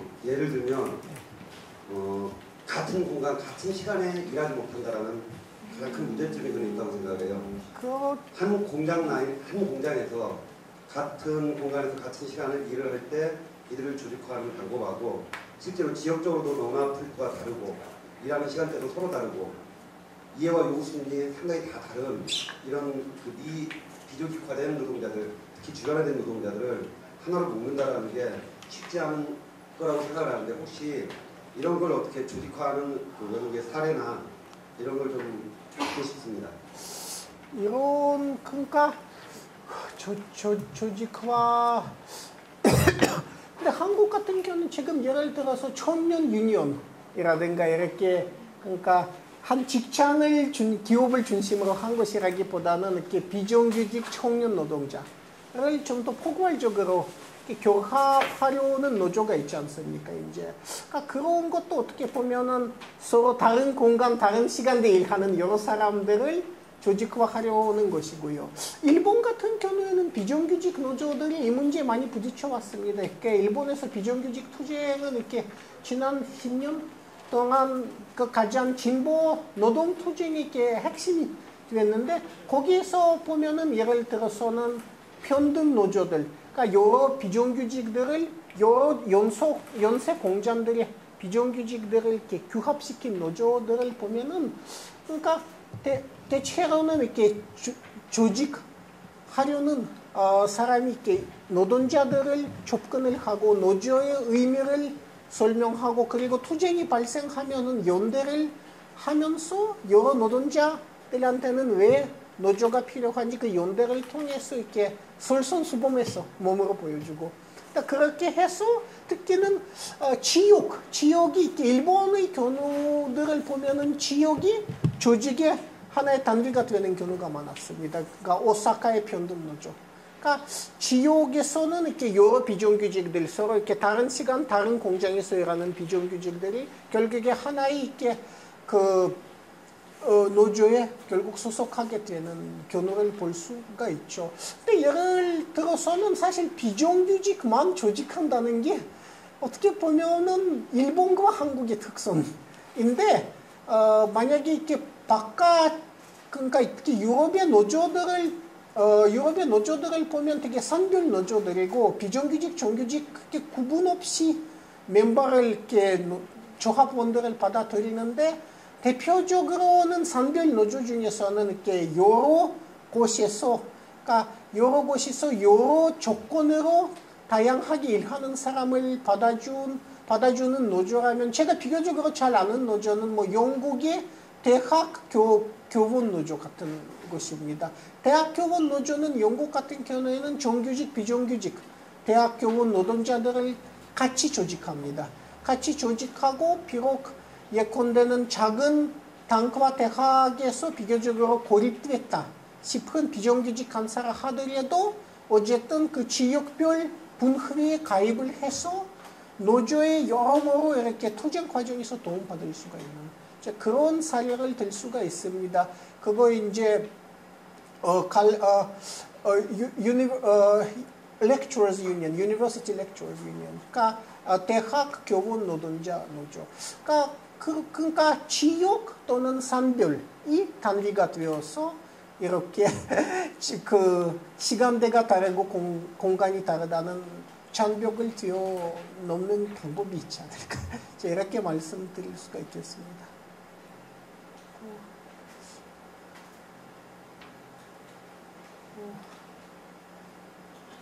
혹시 다른 질문? 네네. 네네. 다른 외국 사례도 그런 게 있는지 모르겠는데 고용의 불안정이 요즘은 주거의 불안정까지 이어져서 예전에 우리 농경사회라고 하면 한 동네에서 배를 이어서 산다거나 이런 일들이 있었는데 최근에는 실제로 도시가 끊임없이 재개발되면서 도시 외곽 변두리로 빠져나가는 경우들도 있고 그곳이 또다시 재개발되면서 또 다른 곳으로 빠져나가야 되는 즉 지역 노조를 한다고 해도 그 지역에서 사는 사람들이 주기를 보면은 대단히 그 주기가 짧아지고 있거든요. 이런 문제점들도 실제로 그 조직화에 상당히 어려움이 예상되는 지점이라고 저는 판단이 되는데, 아까 말씀하신 지역 노조의 범위나 이런 것들에 대해서 혹시 아까 영국 대학 노조라고 말씀하셨죠? 그건 전국 단위인 건가요? 전국 단, 그러니까 노조 자체는 전국 노조죠. 그러니까 그래서 이제 아마도 지역 분회와 전국 산별 노조 이 두 가지 요소가 결합되는 게 좋지 않을까 싶습니다. 그러니까 방금 제가 말씀드린 영국 대학교원 노조는 바로 그런 케이스입니다. 노조 자체는 전국 산별 노조고요. 그리고 비정규직, 정규직을 구분 없이 받아들이고, 그리고는 이제 지역적 분회는 지역마다 있는데, 예컨대는 이거 주고 그러니까 다른 지역이 이거 한다 해도 어쨌든 간에는 분회 소속은 바뀔 뿐 어쨌든 산별 노조 소속이 그대로 유지됩니다. 그래서 그게 뭐 이산적인 모델이죠. 만약에 그렇게만 할 수 있다면 이산적인 모델이죠. 저는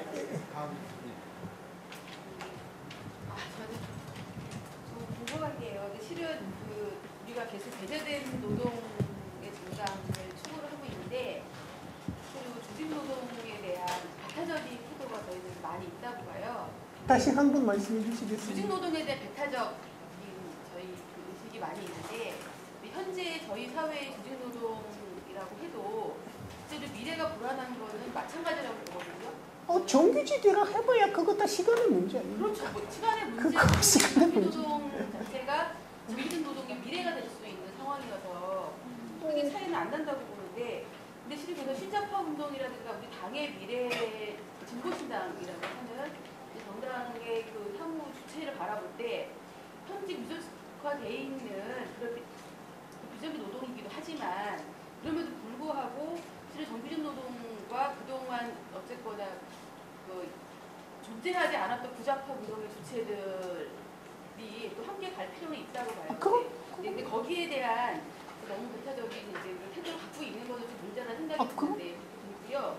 그리고 저는 개인적으로는 저희가 미조직 노동에 대한 조직화의 계획이 없었던가, 그건 되게 아니라고 보거든요. 그렇죠. 일반 노조 같은 것도 만들려고 노력을 했었고, 여성 노조 같은 경우는 특정 사업장 국한되지 않고 이렇게 뭐 다양한 여성들이 뭐 가입하는 이런 노조 형태를 지금 갖고도 있는데, 이것이 좀 더 세력화되고 자기 주장을 갖기 위한 그런 계획이 없었던 게 가장 큰 문제였던 것 같아요. 근데 저는 우리 당이, 진보신당이 향후에 배제된 노동을 조직화하는 어떠한 사업을 한다고 할 때 현재 여성의 문제를 좀 빠뜨릴 수가 없는 건데, 저는 가장 궁금한 건 그런 문제는 현재 신자파 운동, 유럽사회 신자파 운동의 여성의 주체화 정도와 저희의 주체도 굉장히 차이가 많이 나거든요.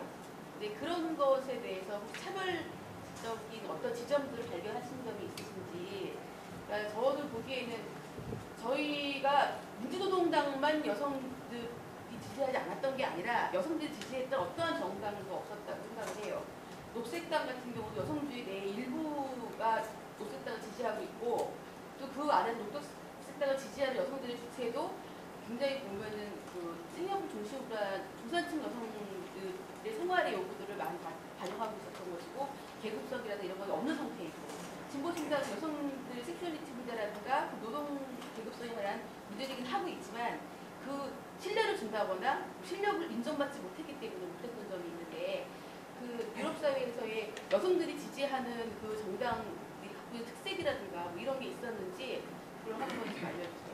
예, 아주 좋은 말씀인 것 같습니다. 아까 일단은 질문이 아닌 아까 말씀하신 주장에 대해서 저도 전폭적으로 동의합니다. 그러니까 당연히 우리가 조직 노동자들을 절대 배제할 의미는 전혀 없고요. 그러니까 조직 노동자들도 당연히 같이 가야 하는 것인데, 다만 아직은 미조직으로 남아있는 주병화 당한 노동자들한테 보다 적극적으로 호소해야 하는데, 이제 그 말씀뿐이었고, 조직 노동자들하고 당연히 같이 손잡고 가야 하는 것이고, 그리고는 그러니까 구조화파의 주체가 된 여러 사람들도 배제할 그 뜻은 전혀 아닌 거죠. 그냥 진보신당이 이렇게 비정규직 조직에 노력해왔다는 부분 저도 익히 알고 있습니다. 알고 있는데 이제 뭐 전반적으로 그러니까 힘이 역부족한 부분이 분명히 있었던 것 같고요. 그거 제가 다 전폭적으로 동의합니다. 아까 뭐 질문하신 부분에 대해서 말씀을 드리자면은 작년에 젊은이들의 반란을 보면은 특히 젊은 여성들이 앞장서는 경우가 아주 많았습니다. 아주 많은 이유도 뽕하죠.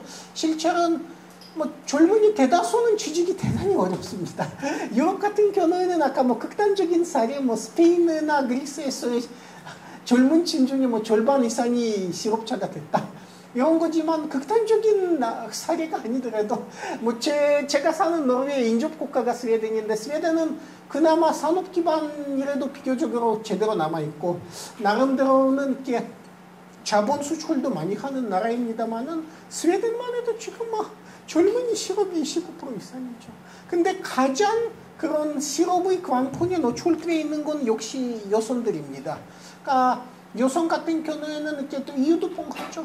그러니까 대놓고 차별한다기보다는 이제 여성 같은 경우에 어쨌든 간에 아이에 대한 1차적인 육아 책임을 갖고 있고, 그러니까 많은 경우에는 육아 책임을 갖고 있다는 것이 이제는 파타임으로 전락하기에 굉장히 알맞은 명분이 되고, 파타임으로 이렇게 추락해가면서 결국에는 임금이 깎이고 이제 직장에 대한 소속이 결국에는 거의 없다시피 이렇게 되고, 노르웨이만 하더라도 지금은 여성 노동자들 중에서 그러니까 비자의적 비정규직이라고 부르죠. 그러니까 본인이 이제 정규직을 원했고 100% 일하기를 원했는데 비정규직이 이제 1/1 1만 하게 된 그런 여성들이 지금 뭐 4만 명 정도 된다고 합니다. 그러니까 비록 노르웨이 좌파 정권이 지난 5년 동안 정책을 해왔음에도 문제 전혀 해결 못했죠.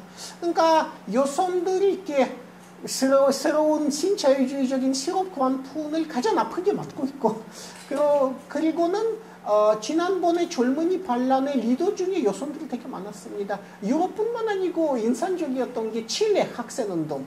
리더는 역시 여성들이 역할이 거의 주도적이었더라고요. 그래서 근데 그러니까 좌파 전단들이 이제 그런 상황이 어떻게 대응하는가? 말씀을 드리자면은 노르웨이 같은 경우에는 제가 거기에서 이제 지지하고 소속되어 있는 적색당의 경우도 그렇고 적색당보다 조금 더 지지율이 높은 사회주의 좌파당도 그렇고, 적색당이 좀 더 왼쪽에 있고 사회주의 좌파당은 적색당과 노동당 사이에 있습니다. 그러니까 3인당도 아니지만 어쨌든 현면적인 사회주의가 아니에요. 그러니까 중간이죠. 근데 적색당 지지율이 지금 2% 정도 되고 사회주의 좌파당 지지율이 지금 3%에서 4%? 이렇게 되는데 어쨌든 양쪽에서는 강령에 있어서는 늘 주안점이 두어지는 것이 공공 양육이죠. 공공 양육 무엇보다는 공공 보육시설 같은 겁니다. 그래서 예컨대는 지금 노르웨이는 연립 좌파 내각이 통치하고 있는데 거기에 사회주의 좌파당이 주니어 파트너로 가입하고 있죠. 근데 입각되어 있는데 이제 입각의 조건이 뭐였느냐면은 보육시설에 어린이를 보내려는 모든 학부모들이 보육시설 이용이 가능한 사회를 만들자. 그러니까 보육이 완전히 가능한 사회. 그러니까 더 이상은 보육원의 자리가 없어서 줄 서서 기다려야 하는 이제 그런 것을 청산해서 완전 100% 보육 커버가 가능한 사회. 이런 거 만들자는 슬로건으로 입각을 했고, 지금 같은 경우에는 거의 그렇게 됐습니다. 지금 노르웨이 아동 같은 경우에는 거의 90%가 보육시설에 다니고 있습니다. 보육시설에 이제 다닐 수 있는 연령이 1살부터고요. 그리고 거의 그러니까 90% 정도 커버가 되어 있는 거죠. 그러니까 그건 사회주의 좌파당이 어쨌든 나름대로 주력을 해서 쟁취한 부분이라고 볼 수가 있는 겁니다. 그러니까 급진 사회주의 전단들이 어쨌든 여성 의제를 이렇게 앞에 내세우는 그런 경우를 그렇게 심상치 많이 볼 수가 있고요. 그리고는 웬만하면은 급진 사회주의 정당의 단수는 여성 아니면 젊은이가 되는 것이 노르웨이만 해도 그게 컨셉이죠. 지금 같은 경우에는 적색당, 그러니까 Rødt Party, 그러니까 적색당 같은 경우는 저희 단수는 저보다 저도 나이가 별로 안 많은데 저는 이게 기총년생이고요. 근데 그 이제 저희 그 적색당의 단수를 보면은 지금 대학원생이에요. 대학원생 하다가 지금 뭐 전업 정치인이 된 사람인데 저보다도 한 13살이 낮은 거죠. 그러니까 말 그대로 지금 저희 지역 위원회만 해도 제가 이제 거기에서는 비록 노르웨이 국적이 없습니다만은 지역에서 적색당 활동을 하는데 저희 랴옴시 지역 위원회 위원장님이 저희 학교 석사과정생이에요. 그러니까 나이가 저보다는 한 16살, 17살 낮고요. 그러니까 20대 초반이죠. 20대 중반이 되고. 그러니까 되도록이면은 이제 젊은이 아니면 여성을 단수와 위원장으로 꼭 영입을 하죠. 그러니까 그렇게 해야 권위주의가 그러니까 타파가 되고. 그러니까 여성, 젊은이, 비정규직이 이렇게 앞에 나서는 좀 좋은 사례가 되죠. 뭐 그거는 이제 급진 전단들이 그 노력을 그래도 많이 하는 것을 볼 수가 있고, 가장 중요한 것은 그러니까 정규직 저 같은 그러니까 중년 남성 정규직 노동자가 여성 비정규직 등등을 대신 대표하는 것이 아니고 여성 비정규직 20대 초반들이 스스로를 대표하는 의미에서 이렇게 단지 최전선에 나설 수 있는 이제 그런 분위기 만들어지는 게 아주 중요합니다. 근데 유럽에서는 그래도 그런 부분이 신경 많이 쓰는 것 같습니다. 네, 그렇게 근데 지율이 1%, 3%. 노르웨이는 아직까지 대공환이 휘말리지 않았기 때문에. 노르웨이는 이제 약간의 특징이라면은 그리스는 아까 말씀드린 것처럼 지난 총선에서 급진 사회주의의 실자용합이 27% 득표했죠. 근데 그리스는 말하자면 지금 뭐 준망국 상황이고요. 근데 노르웨이 같은 경우에는 아직까지 선전을 좀 하죠. 작년 선전율이 한 3% 가까이 됐고 금년도 2, 3% 정도 될 것 같고요. 아직까지 부동산이 무너지지도 않았고요.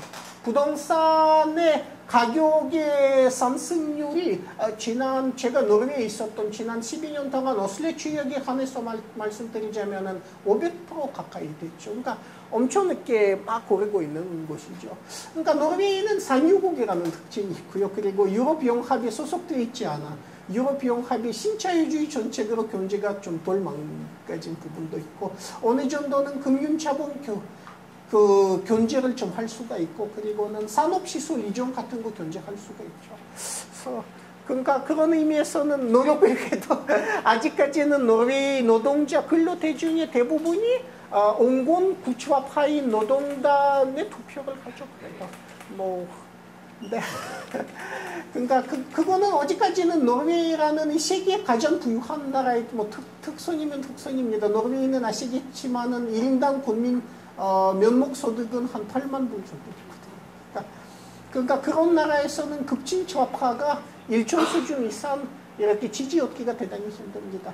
그러니까 노르웨이에서 어쨌든 간에 거주권을 갖고 노르웨이 노동시장에서 일할 수 있다는 것 자체는 세계 체제 차원에서 본다면 하나의 특권이 해당되니까요. 특권층을 상대로 해서 좌파 골덤이 가는 게 쉽지 않죠. 예, 저희가 여기 그 대관이 8시까지입니다. 그래서 물론 이제 빨리 CMS가 차면 저희 공간을 만들어서 밤새도록 할 수도 있겠죠. 맥주도 한잔 하면서 있죠. 그래서 중요한 것 같습니다. CMS 꼭 하시라는 건 아니고요. 그래서 딱 한 분만 더 질문 받도록 하겠습니다. 질문 제가 저는 좀 근본적인 질문을 하고 싶은데요. 그러니까 오늘 이야기 주제로 21세기형 좌파와 부좌파에 대해서 설명을 해주셨는데 저희 인터넷에서 이런 질문을 본 적이 있습니다. 과연 이 한국이란 나라에 좌파가 존재한 적이 있는가? 과연 그 좌파가 존재했다면 대체 언제, 어디에, 대체 누가? 라는 이런 질문을 좀 문제 있거든요. 그 질문에 대해서 그 전통 좌파를 자임하시는 선배님께 단문을 구하고 싶습니다. 지금 뭐 만약에 충분한 답변을 드리자면 1시간 정도 제가 이제 조선공산당사 그러니까 조선공산당이 창당된 게 1925년 4월 19일 그러니까 그날부터 저도 이제는 그 연구할 때도 조선공산당 연구 약간 한 부분도 있고 해서 그건 아주 길게 가능할 수가 있는데 짧게 얘기하자면은 조선에서는 10월 혁명의 영향과 이제 3.1운동 실패의 영향 그러니까 민족주의 운동으로만 안 된다는 이제 생각이 생기고 나서 20년대 초반부터는 좌파야말로 독립운동의 주체가 된 거죠. 정체적으로 식민지 시기에 종합해서 통계를 보시면은 독립운동으로 국내 그리고 이제 중국에서 구속당한 분들 보면 약 90%는 공산계열 그리고 무정부주의 계열이죠. 그러니까 좌파 계열이죠. 그러니까 독립운동의 주체는 크게 봐서는 좌파였다 이렇게 보시면 됩니다. 따지를 거는 게 아니라 그 질문의 요지 자체가 과연 그들을 좌파로 볼 수 있는가? 그러니까 구좌파죠. 근데 그 당시로서는 그들이 예컨대는 우리가 생각하는 차원에서는 많은 문제들을 안고 있었죠. 예를 들어서는 식민지 시대 좌파는 분명히 위계소열적인 구조를 갖고 있었어요. 지식인 공산주의자가 공장 가서 그 당시에 조선공산당 문공에서 사용했던 표현은 대중획득이라고 썼어요. 그러니까 지식인이 신분 위장해서 공장 가서 대중을 획득해서 대중을 이렇게 의식을 주입식 그러니까 의식을 넣어서 동지 획득해 이제는 주체화시킨다. 그러니까 이게 어떻게 보면은 지식인 위주의 전당일 수밖에 없었고 실제로는 조선공산당에서는 자금본이라든가 명면의 노동자 출신의 이렇게 단직자도 있었지만은 대다수의 우리가 익히 알고 있는 활동가들이 다 국내나 일본, 중국에서 이렇게 그 당시로서 대단히 드문 고등교육을 받은 엘리트 인테리들이었습니다. 우리 입장에서 본다면 당연히 문제죠. 노동자가 주체가 돼야 되는데 근데 그런 문제들을 안고 있었다고 우리는 우리 입장에서 보지만 그 당시로서는 대표적인 좌파였죠. 그 당시로서는 신민지 비호가 민족 좌파 같은 경우에는 탈신민화 그러니까 해방, 민족 해방과 계급 해방을 동시에 이루어야 한다는 문제의식을 갖고 있었고 조선 공산주의자들도 1차적으로는 민족 해방과 민주혁명, 2차적으로는 공산주의 혁명 이런 도식으로 대체로는 혁명이 임했지만 그 도식에는 예컨대 트로츠키주의자 입장에서는 단계주의라고 단죄를 걸 수도 있습니다만은 아직은 사회주의 혁명을 위한 분위기가 전혀 무르익지 않은 그 당시에 대중들의 의식 수준이나 상황에서 본다면은 적절한 혁명론이라고도 볼 수 있습니다. 분명히 좌파였죠.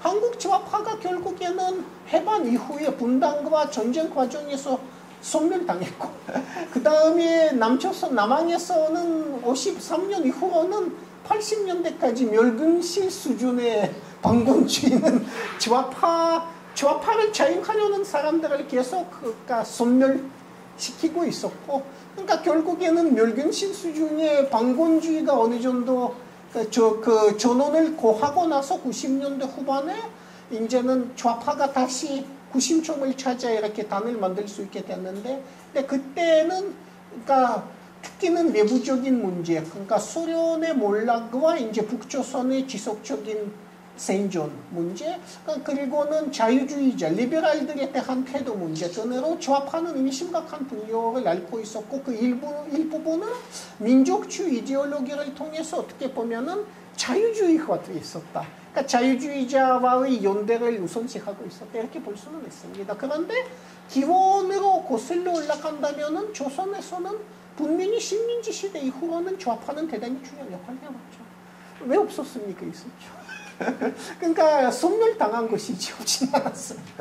없어진 거죠. 없어짐을 당한 것이죠. 네. 혹시 질문 안 하면은 나는 정말 1년 동안 미칠 것 같다. 이런 분 계시면 딱 한 분, 네. 정말 미칠 것 같이 그런 표정이었습니다.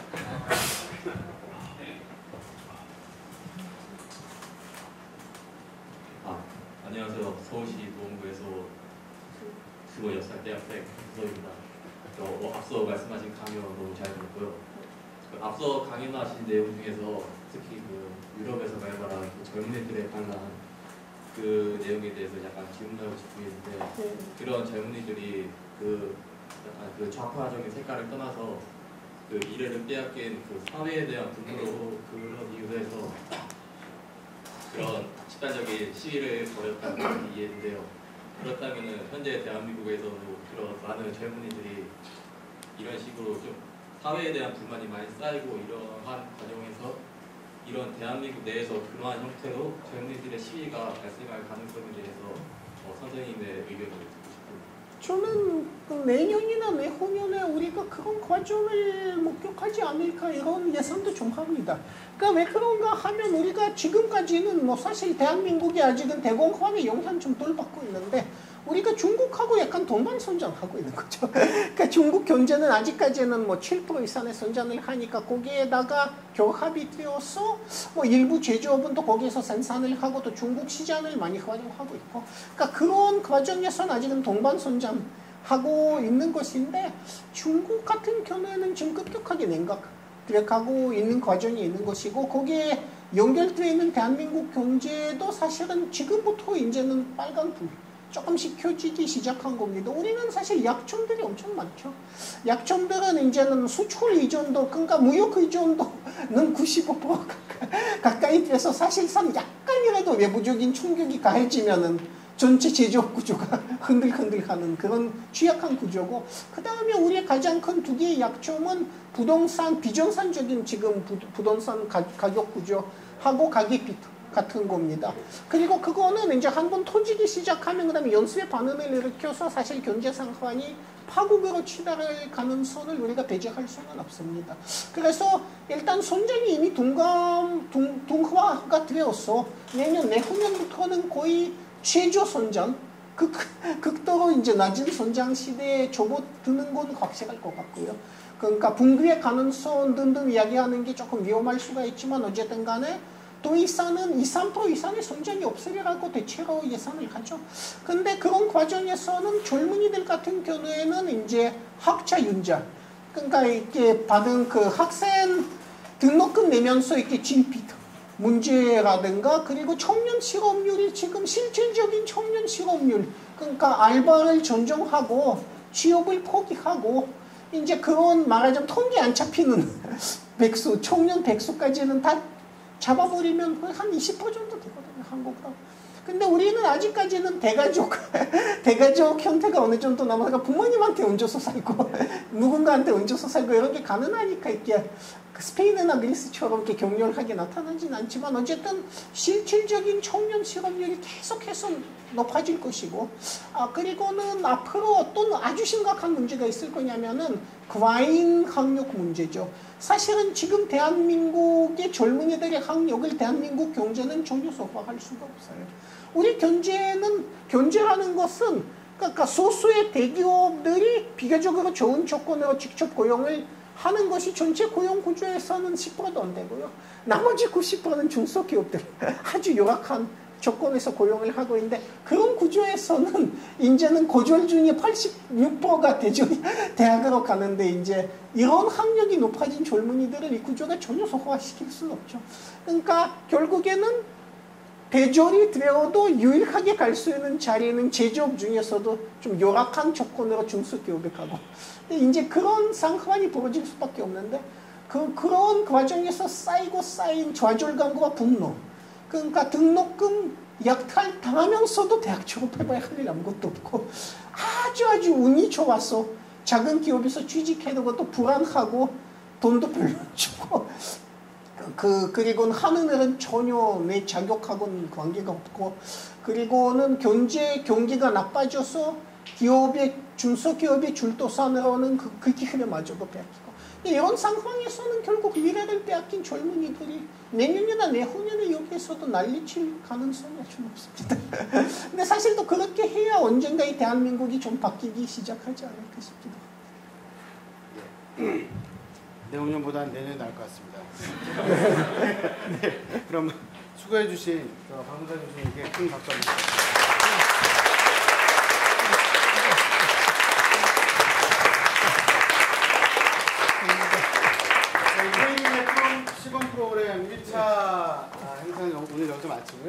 시간대가 9월 14일 그날 금요일입니다.